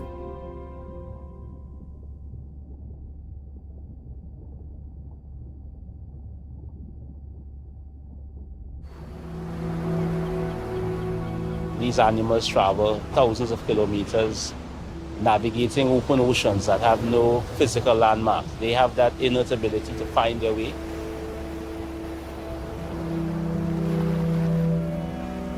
They're only sharing our beach for a short point in time, but they need protection because man has brought an ancient species to near extinction. I got involved at a time when hostilities were very real. People came with guns and machetes to poach a turtle. We would protect these animals at all costs. Because on the high tides, when the tide comes up, this area here will be flooded, right? So when the sea turtle lays her egg, the nest requires a constant temperature. And if we recognize that this nest is in a real bad spot, we choose a spot further inland on the beach that's stable, and then we would evaluate if the eggs were able to hatch because of us moving them. And in both cases, we're always right. So as the villagers began to benefit from the tourism that turtle conservation was creating, they saw that the turtle was worth more to them alive than dead. The children really love sea turtles. We educate them, but we involve them. And by so doing, we get them to a level of interest where they want to become actively involved. When we first started this conservation work, we would encounter at the height of the nesting season 30, 40 turtles. Now we encounter over 500. That's significant. Some people argue, well, that's nature. Leave them. Why protect them? Remember, humans have to intervene sometimes to help nature keep existing.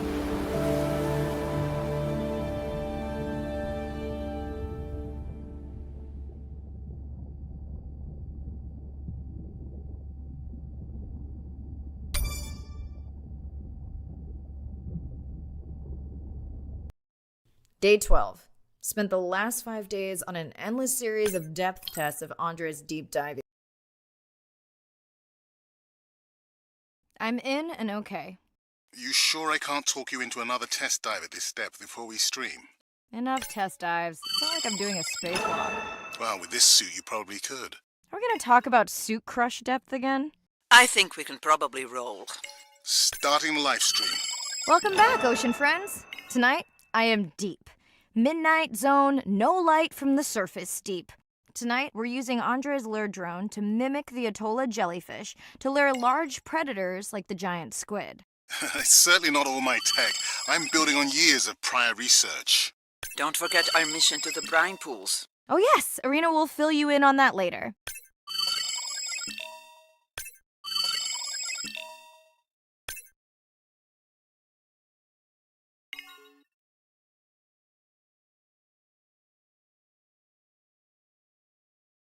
Okay, Andre, how do I find the lure drone? Look for blinking red lights in the water column.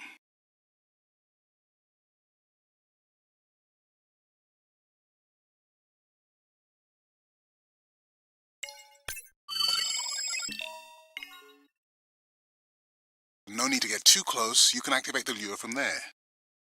Andre, have you done this before? I haven't, but others have. How long until we can expect the lure to attract a predator?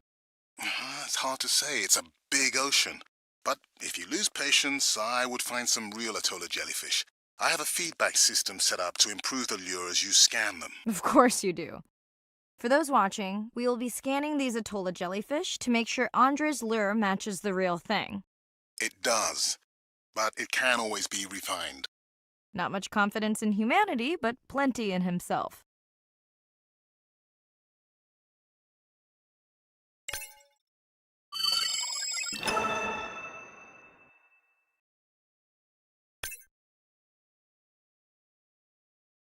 Got the jellyfish scans, though Andre doesn't need them. In truth, they should improve the lure. I would not waste your time. Getting a few impolite comments on the screen pointing out that giant squid don't feed on Atolla jellyfish. They're right. Actually, the Atolla puts on this light show when under attack, in order to lure creatures big enough to eat their attacker. It might have some useful human applications. I think we need more Atolla scans to approve the lure.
Okay.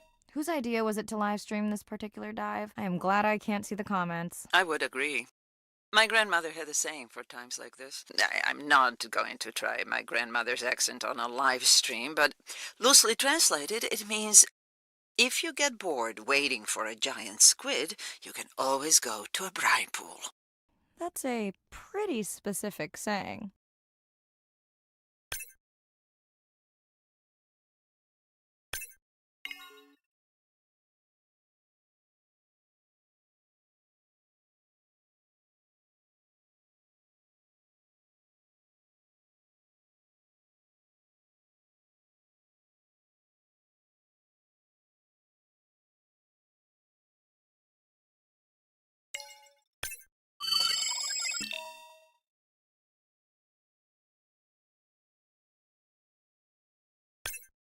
I noticed that these atollas were already making their blue alarm before you swam close. Most likely a sign that they have detected predators in the region that threaten them.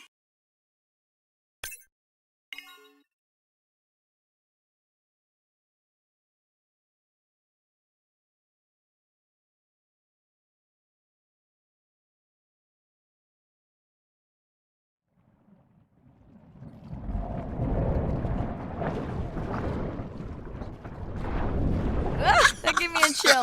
Whoa.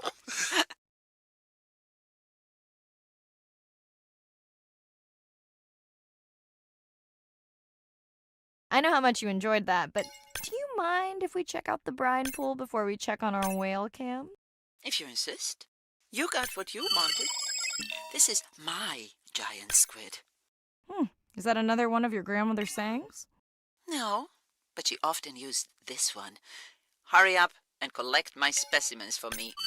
What an expressive language. It's no giant squid, but I promise you, you won't have to wait to find it.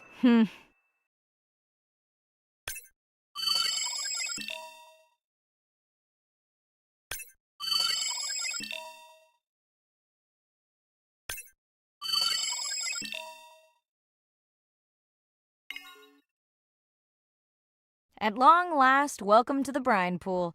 I know it's really a salt lake under the ocean, but it looks more like a witch's brew. I have been teasing Arena, but a brine pool is a diverse microenvironment within the ocean. It has its own ecosystem. And each one is unique. So that means the microbiology is unique and could hold groundbreaking solutions to human problems.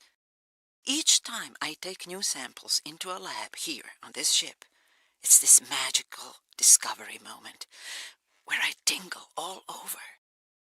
I fund my own research so I can pursue what I know to be important. And people ask me, how much money are you going to spend to collect some bacteria at the bottom of the ocean? If these bacteria hold the cure for a disease that relieves even just a small amount of human suffering, how do you put a price on that? That is some giant squid.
Mirai, pushing you a waypoint. Sperm whales are back on the hunt.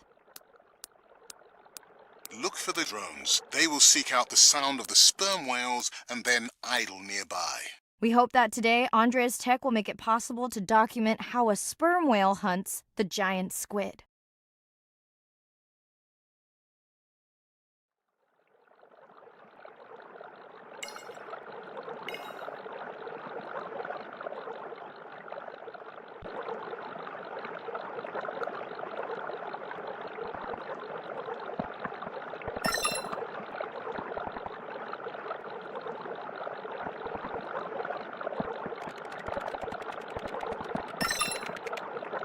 Let's go tag some sperm whales so we can eavesdrop on their hunting. One of our viewers wants to know if there is a problem with the link, since the waypoints keep appearing and disappearing. No problem.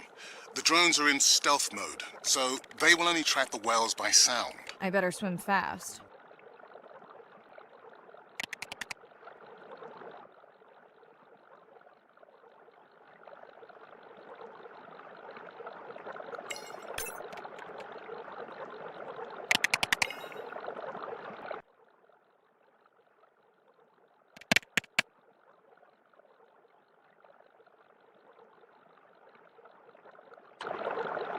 We'll keep good watch over you.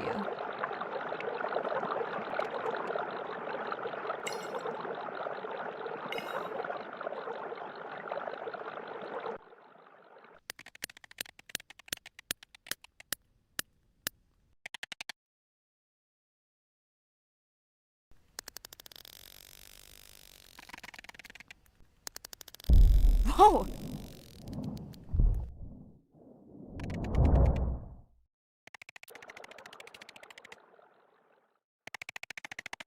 What just happened? I think the squid knocked the camera right off.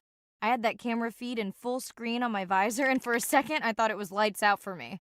Sounds like a good time for the sub to pick you up. Live stream out.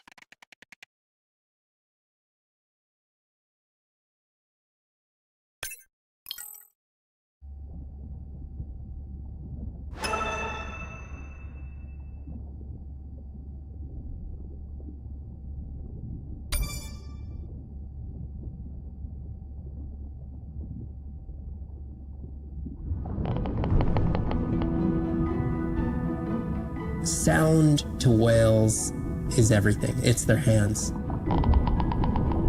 These are animals with the biggest brain on Earth and the most powerful sonic apparatus. They spend a lot of their time deep down. They're diving for an hour at a time in darkness. Just like a submarine is echolocating, they ping a signal out, and then they wait for that signal to bounce off something and come back as the signal. And from that information, they could get an idea of what's there. They constantly click, and that click sometimes can be really loud, and you can feel it in your body. It's like going to a DJ and feeling that bass. Once I had an experience with a sperm whale. It clicked, my ears almost like bounced back. It's really an amazing feeling, you know. You don't develop a huge, complicated brain if you're not using it. Whales have little channels of communicating where they could talk to each other hundreds of kilometers away using sound. Sperm whales make clicks in sort of rhythmic patterns that we call codas. Any family might have 20 to 25 different coda patterns that they use when they're having conversations with each other. And some of them are unique to different places in the world. In the Eastern Caribbean, they make a lot of what we call a 1 + 1 + 3. That sounds kind of like this. And that's only ever been recorded in the Caribbean. And it's been identical for the last 35 years. These are really different ways of life that are being labeled by these coda patterns. In the same way that human language is kind of a shorthand for where you come from. You can make a lot of missteps when traveling simply by speaking incorrectly or introducing yourself differently. Do you hug? Do you shake hands? Do you bow?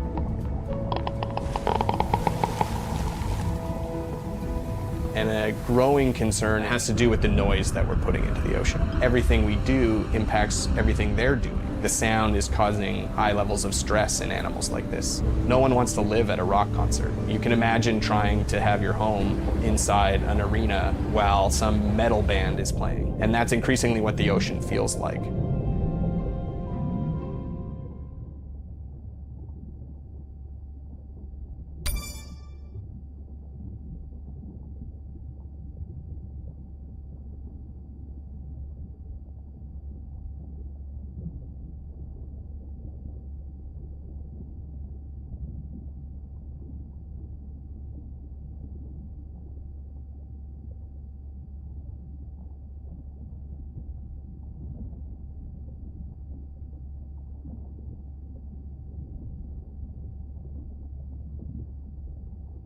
it's Irina. Since there's no dive today, I'm going to lose myself in the wet lab to work on those samples you sent up from the brine pool. Hey, have you listened to my daughter's track? Interesting, right?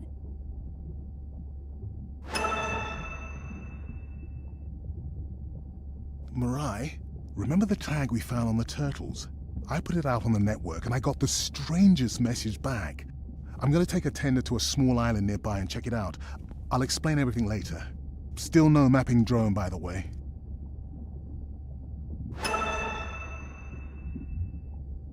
Hey, it's me.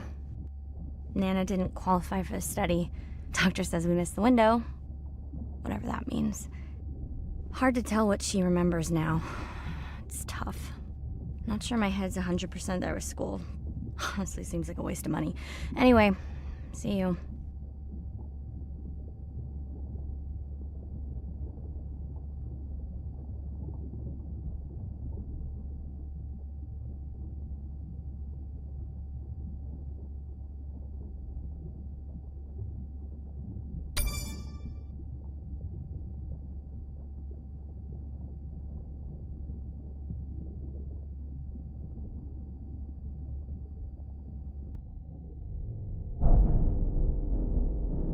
Brine pools are amazing habitat.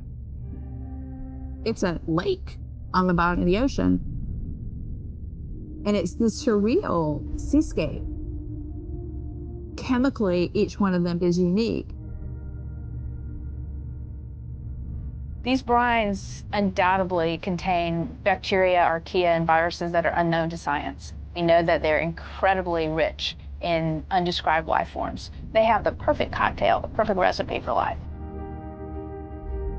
These sites aren't just salty, they can be violent, characterized by eruptions and incredibly unstable conditions.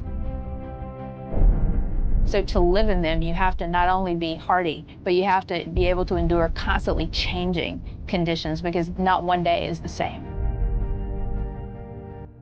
The organisms that live there, they undergo a constant biological warfare with each other to dominate the environment, to survive in the system. The biochemicals that they produce to do that biological warfare are applicable to curing diseases like cancer, Alzheimer's. They produce antibiotics and antivirals that can also be used to improve human health.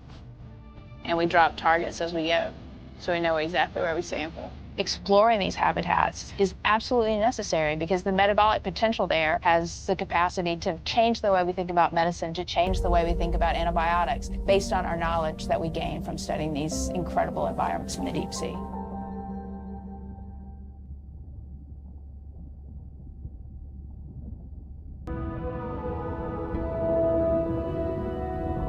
Imagine if I was sent in to go study the Mona Lisa, and I come in with a pair of snippers, and I'm like, I'm gonna need to cut this baby up a little bit to see what kind of chemical composition is going on there. Like, you wouldn't do that, right? We don't have to kill these animals. We don't have to kill to understand. If we could do a single cell, that means we don't need to kill 20,000 animals to be able to really understand that one. We could do our work much more non-invasively. So we are working this year on a new project to deploy tags on orcas. We need to learn more about the diet and how they use the habitat. So by deploying those tags, we get the information we need. It is the least invasive method. It is suction cups. So it is not a scratch on the whale afterwards, which is something we really like. In the deep sea, we use these like robotic claws from the oil and gas industry that gets you the sample, but this is so archaic. So we've been designing something called squishy robot fingers, which are ways to be gentle when we study the deep sea. But I think we could even take this another level. There's some organism, we quickly encase it. It's like a medical checkup. We give it a swab to get its genome. We image it from all directions. We open it up, the animal goes away, and we have more information than we've ever had before. These animals are Mona Lisas. Our perception of them should change. We should be more delicate.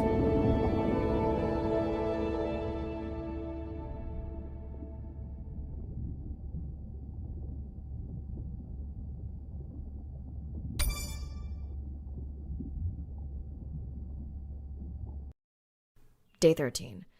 We're in the vents region without a map because of the lost drone. Diving blind, but I know these vents are important to Arena. We tracked a tag from our whale family here.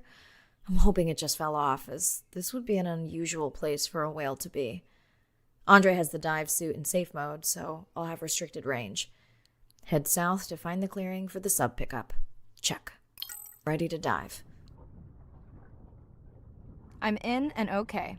Remember, no buoys and no waypoints. I put a simple version of the mapping system on your Manta drone. Now, we won't get your feed live, so we'll hear you, but won't see what you see. I really wish we hadn't lost that mapping drone. Relax. You know I've got this. Of course, but we'll keep unnecessary chatter to a minimum to help you focus. Roger that. No chit-chat. Singing's okay, though, right? Arena, how will I know the difference again between a dormant vent and a live vent? Well, the live vents would have 400-degree water streaming out, so that's one way. Check. Wide berth on the live hydrothermal vents. Sorry, I thought my mic was muted. This is a dormant field. No live vents.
Neither of you are gonna believe this. I think I found the mapping drone. Really? No way. Can you scan it to make sure? Okay, this dive just keeps getting stranger. How hot did you say that water typically is in a live vent? Is that a joke? No joke. Well, we're down one drone, but discovered an unmapped vent system. Mirai, this is great. I truly believe that these systems are the key to understanding the origins of life. Thank you so much for doing the dive under these conditions. Actually, that might be the answer. What? To why the drone died. We were talking about the origins of life. My mind won't stop if it can't fit all the pieces together. The mapping drone may have cruised too close to the vent.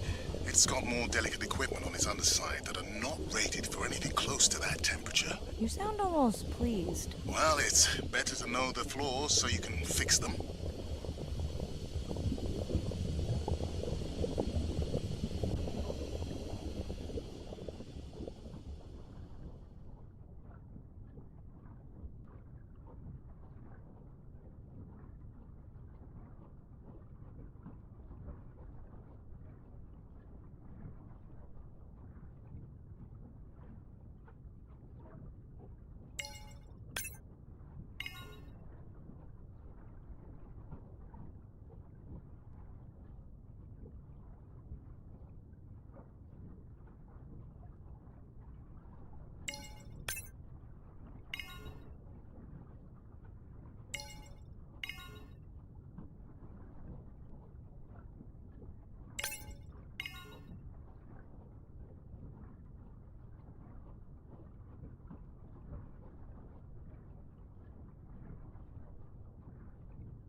Scan confirms.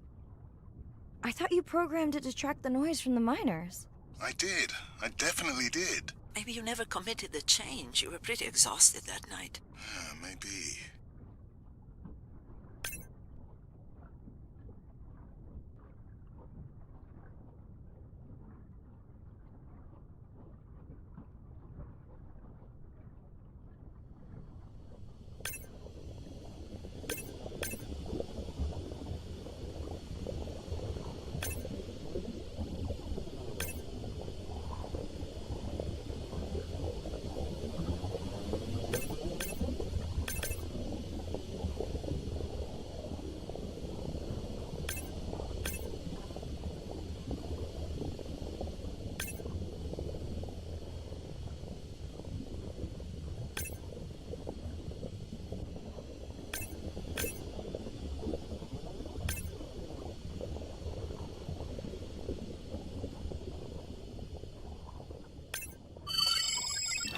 Giving me the silent treatment, but I think I just discovered a new species of octopus. Not sure I can confirm that with just one scan. Sorry, didn't copy that.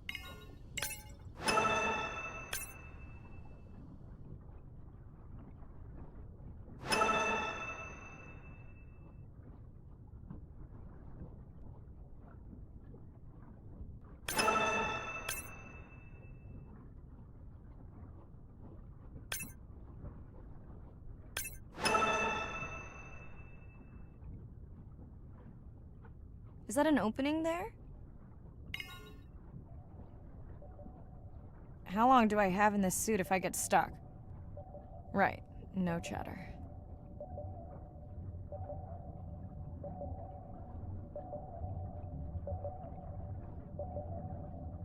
Andre, is it possible that this is one of our tags? That's my tag sound.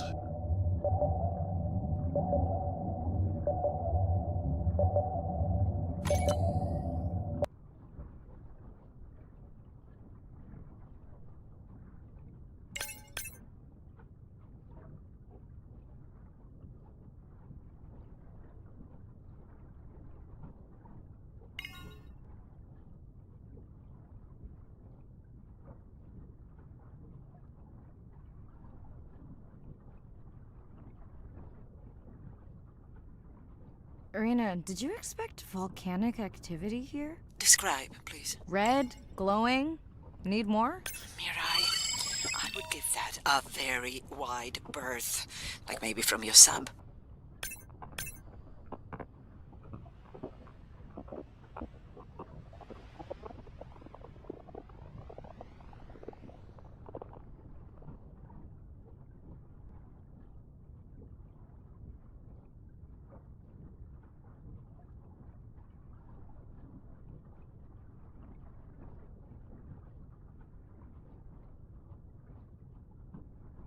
Are you kidding me? Describe, please. I can't. I mean, I don't want to.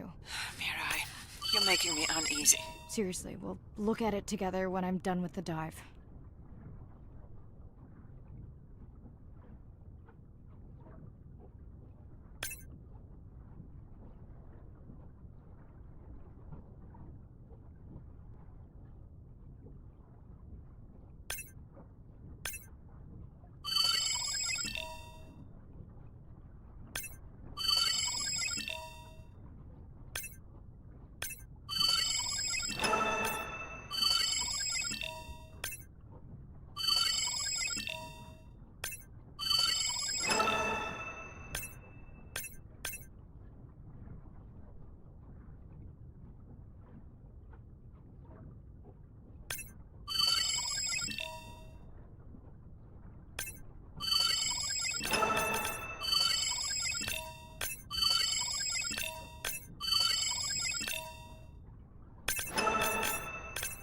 Oh no! What happened to you?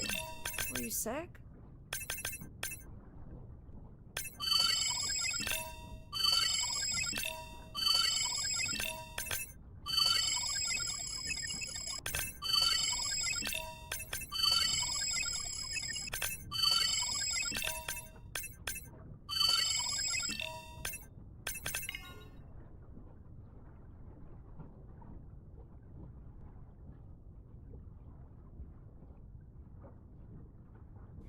okay?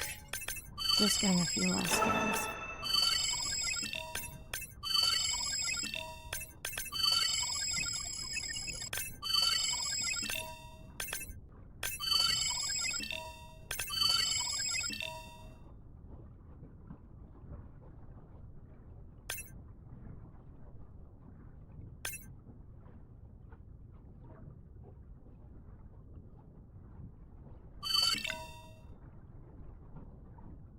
And saying goodbye to a friend.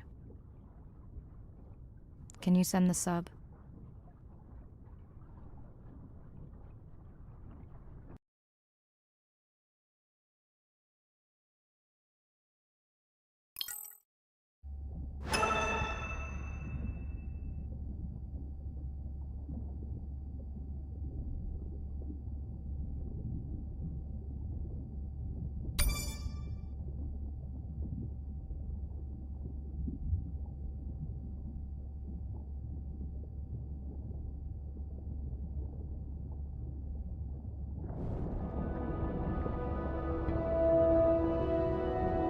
Hydrothermal vents are located on the seabed, often in deep water, but sometimes in shallower water. And they form in areas where new oceanic crust is being formed. You can have 400-degree water here and 2-degree water over here. It's an accelerometer for chemistry, and you can form organic compounds in the absence of biology. Everybody's interested in vents because of the metals, including humans. But the metals are sort of the nuclei for life. When you think about what's required for life, you've got to have an energy source, you've got to have a system that's able to utilize that energy source, and the organisms sort of co-evolve with the rock. And in my mind, that's probably how life originated. There are reservoirs of precious metals in the deep sea, and we do have societal needs for precious metals. It's very short-sighted and dangerous to exploit resources in ecosystems that we don't truly understand how those ecosystems function. Deep sea mining is when people go out and extract minerals from the seafloor.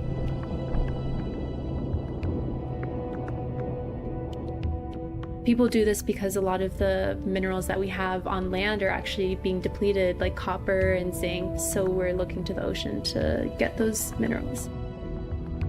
We want these minerals for solar panels primarily, and we want them for cell phone boards. It's necessary to advance society and get us off fossil fuels. We simply have no idea about the environmental consequences of a lot of these actions that we're taking in the deep sea. We have tended to go for the quick benefit and we'll deal with the consequences later. Well, I think that has caught up with us. We don't know enough right now to effectively, selectively mine the deep sea without catastrophic consequences. The science has always lagged behind the industrialization. I would like for once to see the science ahead of the industrialization and have the science define the limits of the industrialization.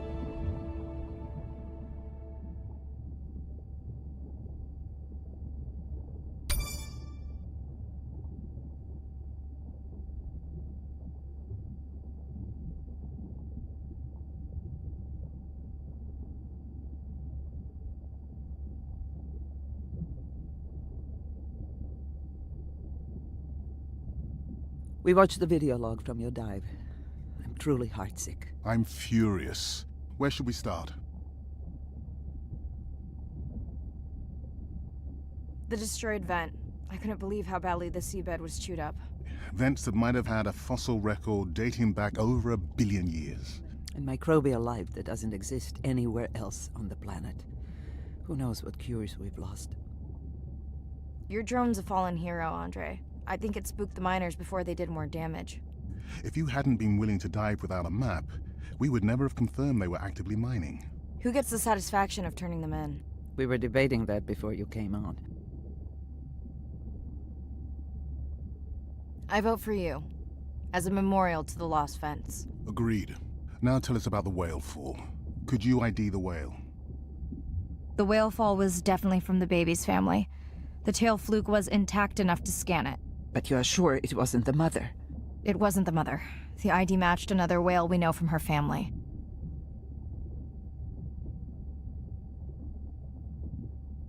But it was an older whale, so it could have been from natural causes.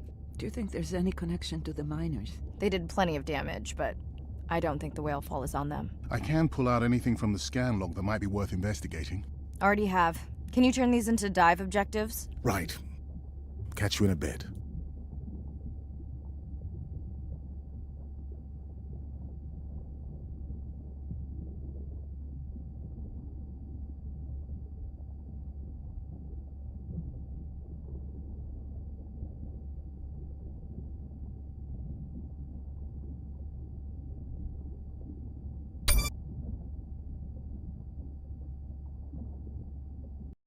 Day 14.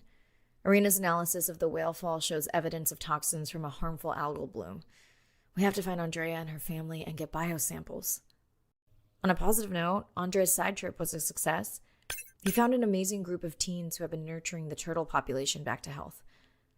Running out of dive time, especially if I go home. I'm in and okay. This area looks so different at night. I used to love diving in the moonlight.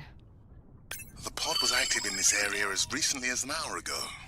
When was the last tracking data for the baby or its mother? Days ago. But they could be with the pod right now and just not making any noise.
There you go, first waypoint. They'll load automatically from here on in. I have the Explorer drones patrolling to get as many eyes and ears looking for the pod as possible. Do I need the buoys? No, we'll use the hydrophones on the drones. They don't have the range or fidelity of the boys, but we need speed. Thanks. Mirai, you know that no chatter wall is just for the vent area, right? I'm sorry?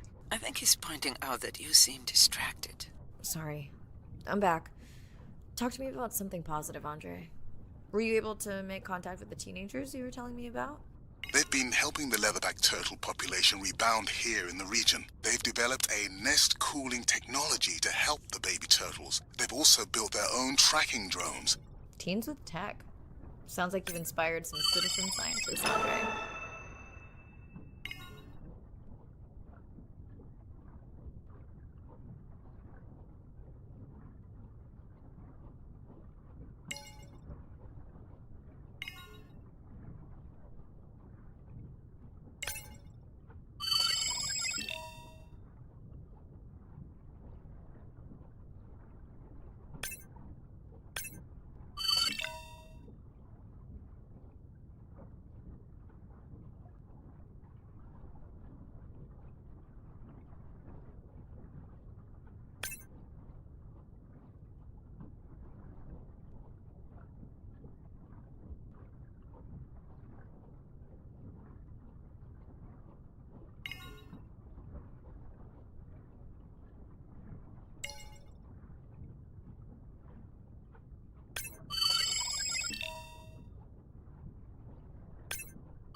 I have the lab ready to start work on the samples when you're done with your dive. How quickly will you get results? We can do initial screens quickly to narrow things down.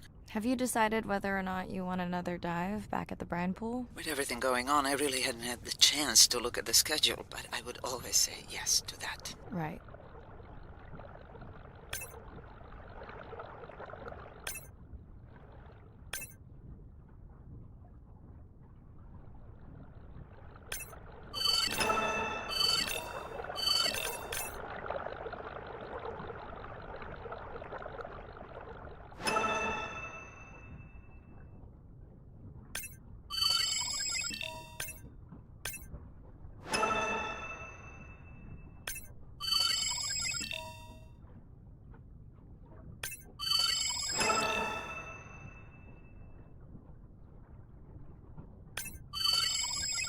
I found the underweight orca. If you can easily collect a sample, we might as well screen him for toxins and pathogens.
I don't remember having dolphins in the dive objectives. I added them because of their role in the disease that hit the dolphin population a few years back.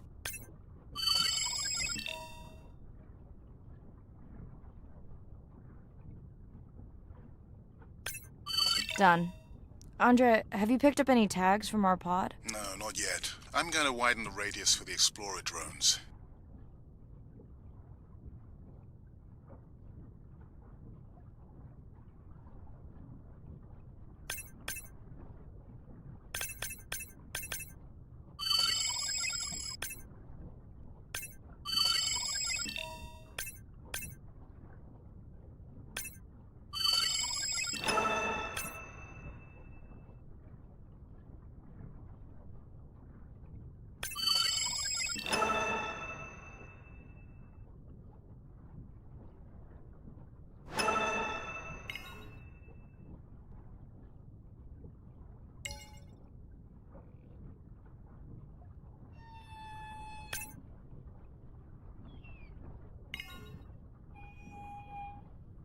I'm near the waypoint and can hear a humpback singing, but I don't see it. I think I'm losing it. It's gotta be close. I feel like it's singing right in my ear. Try a scan visor.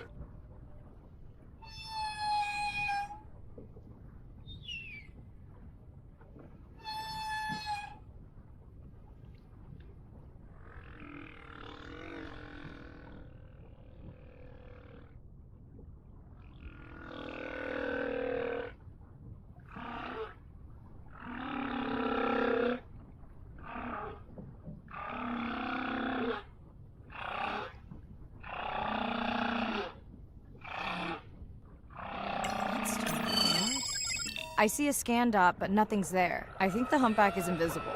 Sorry, I'm afraid I'm the invisible whale. I'm definitely losing it. I thought you just said you're an invisible whale. Well, not me. The humpback song I generated. You're at a playback station. It's pretty small on the buoy line, but in the dark you probably can't see the line. Well, it must be pretty authentic. At least enough to convince your drone.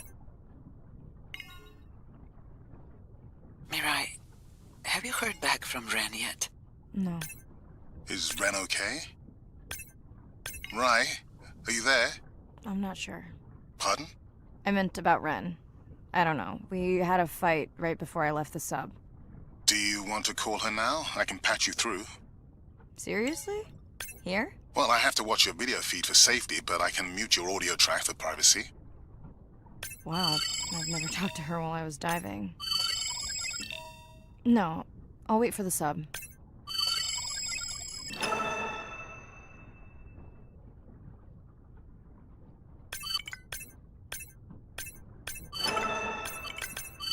Okay, Mirai, you're on. The drone on the outer patrol just picked up several sperm whales on visual. Thanks.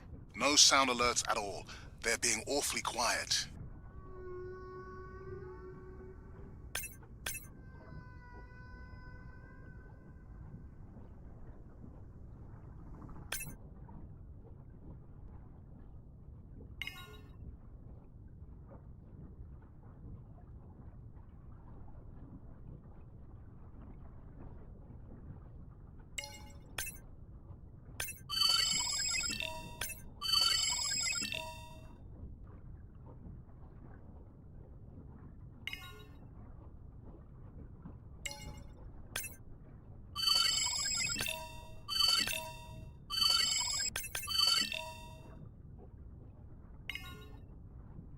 I think I found the pod. Yes, that is them. I don't see the baby, but it's a little dark.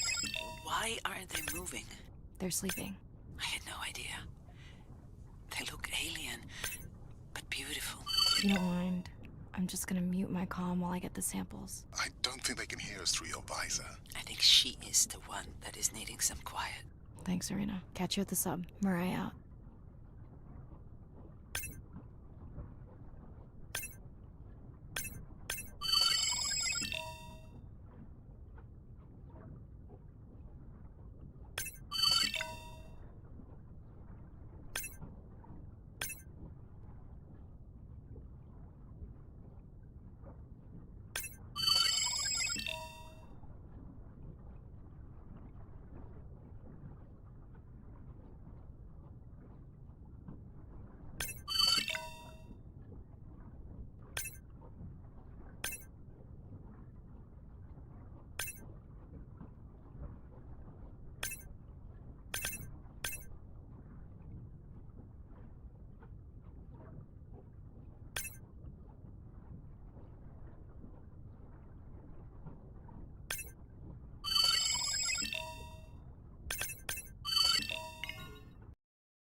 I study things that are beyond their wildest imaginations, and that I see things that are brand new to science and to people and to humanity every day.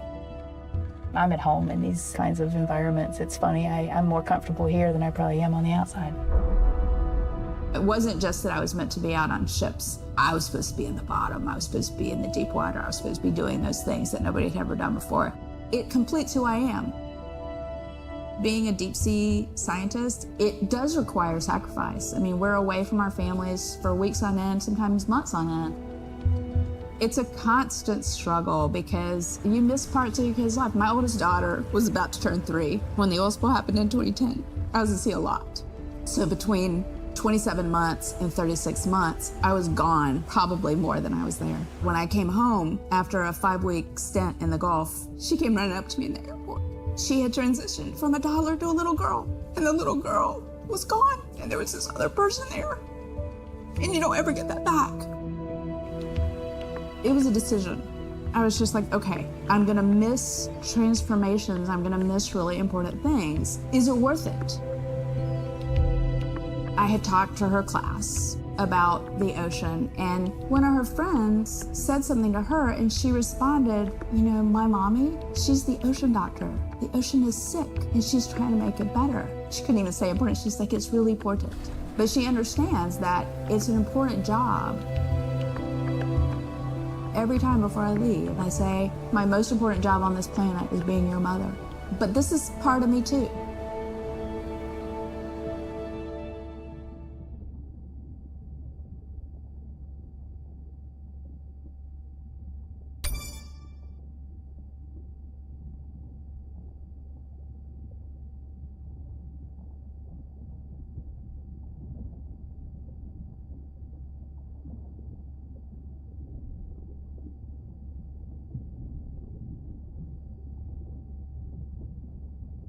Hello, Mirai. It's me.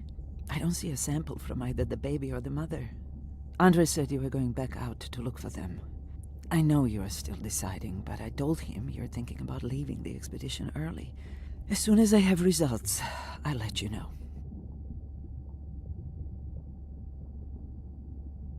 Mirai, I think I have a location for the mother and baby. They were spotted just outside the research zone by those teenagers I was telling you about. Now, I don't have much data, but the report doesn't sound positive. I'll let Irina know as well.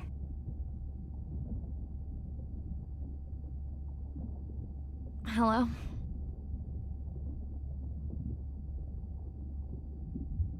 Were you asleep?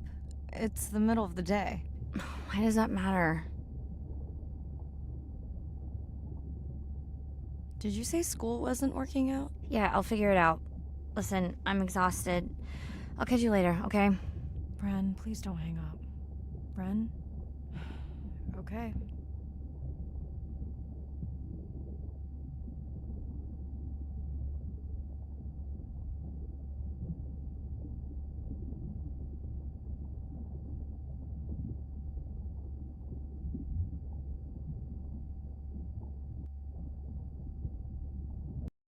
Same night, last dive. We're near the coastal area where Andrea and her mother were last spotted. Suit checked and rechecked. Can't risk any exposure in case the bloom hasn't completely resolved. Hard to swim after absorbing neurotoxin. Seriously. Diving now. I'm in.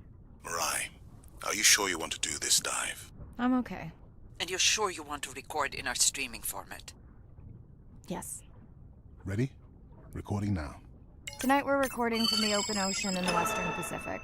For those of you who are returning, we're trying to get an updated status on the mother and baby sperm whale that we've been following on our stream. We're recording tonight's stream because we have reports that the mother whale is distressed, and we don't want to surprise viewers if these reports are true. After discovering a whale fall in our research zone, we suspected that the whales may have been exposed to a toxin or pathogen, and are currently investigating. Samples from several females in the pod tested positive for a toxin that we believe resulted from exposure to a harmful algal bloom near the coastal area just outside our research zone.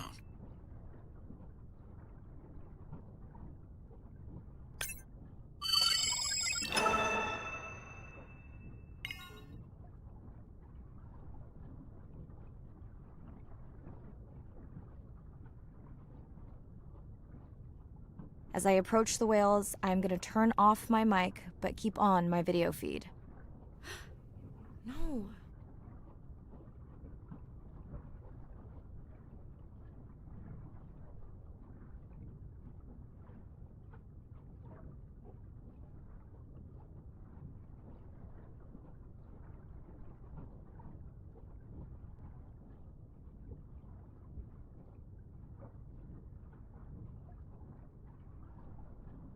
The whales that we tested showed low level of this toxin, so we do not believe they will suffer from long-term effects. However, we expect that the mother whale was exposed to a higher level and was also more vulnerable because of her pregnancy.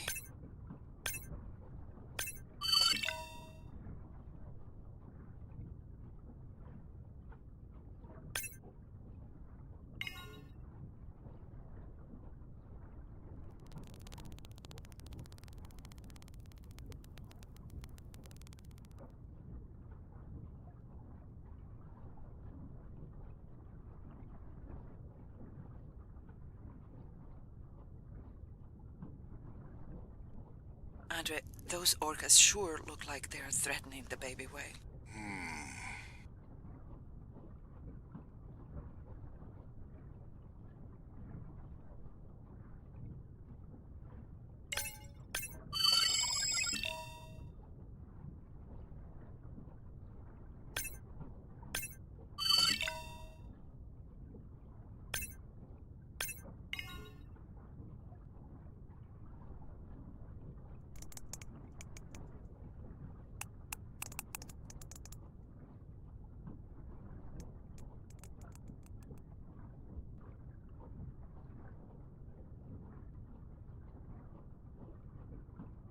Stay close to your aunties. They know the way.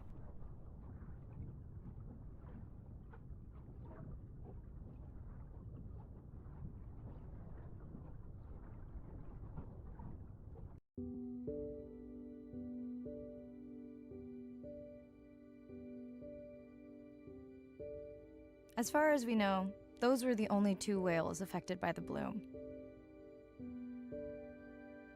With all of Andre's technology genius, he still hasn't invented a way to be in 2 places at the same time. Before my flight home landed, Irina and Andre had already confirmed the location of the harmful bloom. I stayed close to home with Nana until she passed the next year. Ren moved in with me to save money while she finished school, which was great. Mostly. It was Ren's idea to keep the live stream going remotely using one of Andre's drones. But it was my fabulous idea to have Ren join the stream to choose the questions from the audience. She is definitely a hit. I can't lie. It's great to be diving again.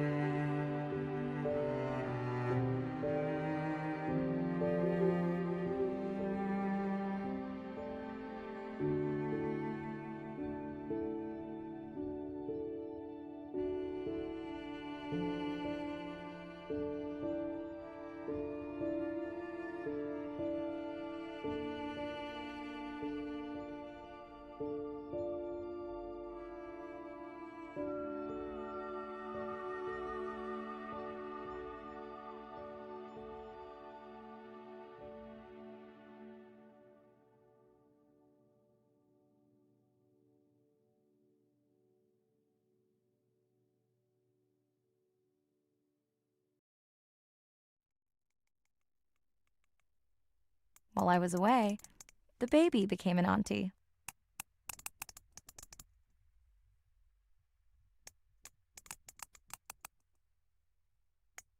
I think she likes it.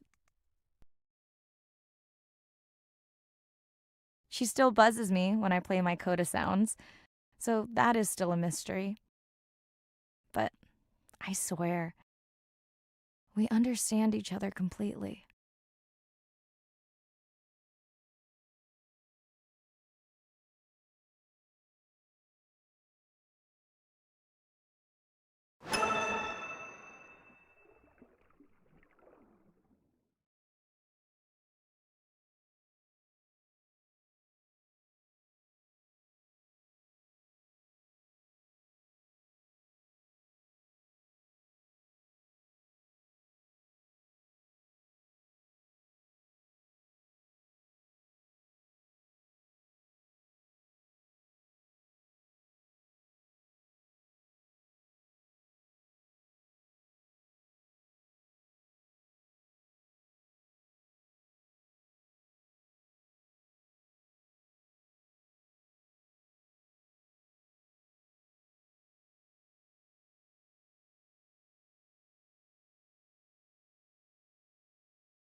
We're burdened from a time when we thought the ocean was too big to fail.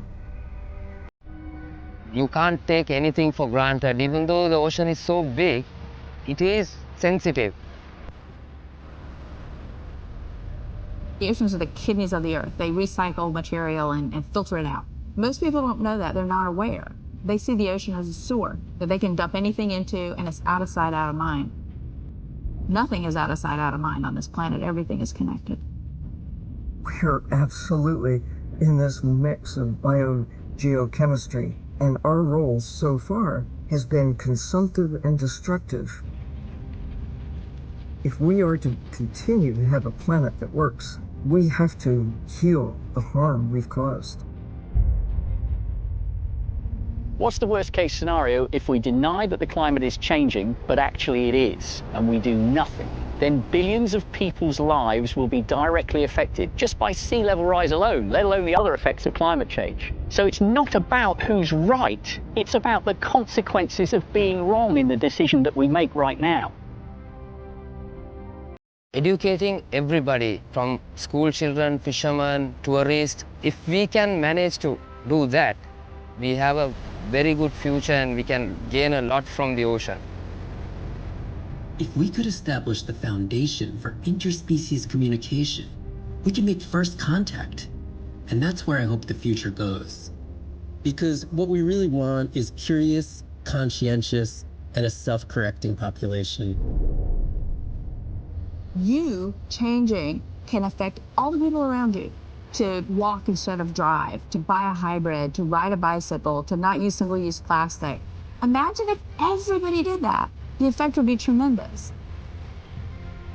We do have the power of choice about what we eat, what we wear, how we travel. All the things that we do in an everyday way, times 7 billion, will make all the difference in the world. We must protect the ocean, as if our lives depend on it, because they do.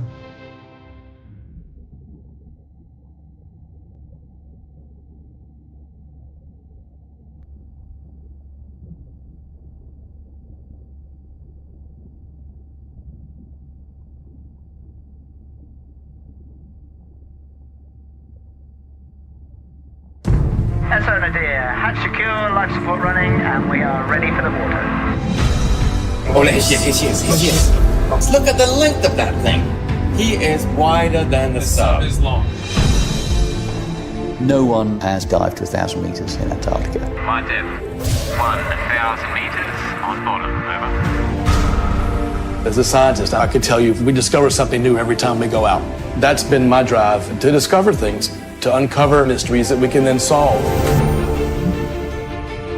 We're on a new frontier of ocean exploration that will bring out the explorer in all of us.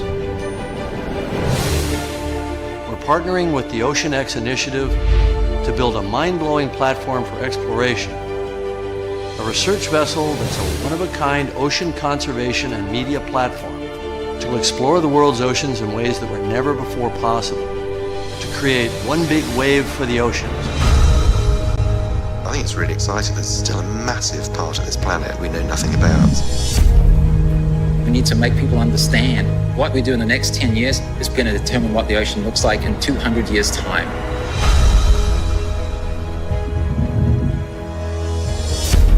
Audiences glued to Blue Planet 2 have been starkly reminded of the problems of plastics pollution.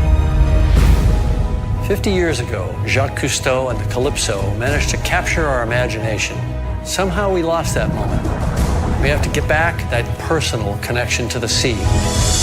The greatest era of exploration is still ahead of us. Exploring the ocean can help provide a piece to the big puzzle.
you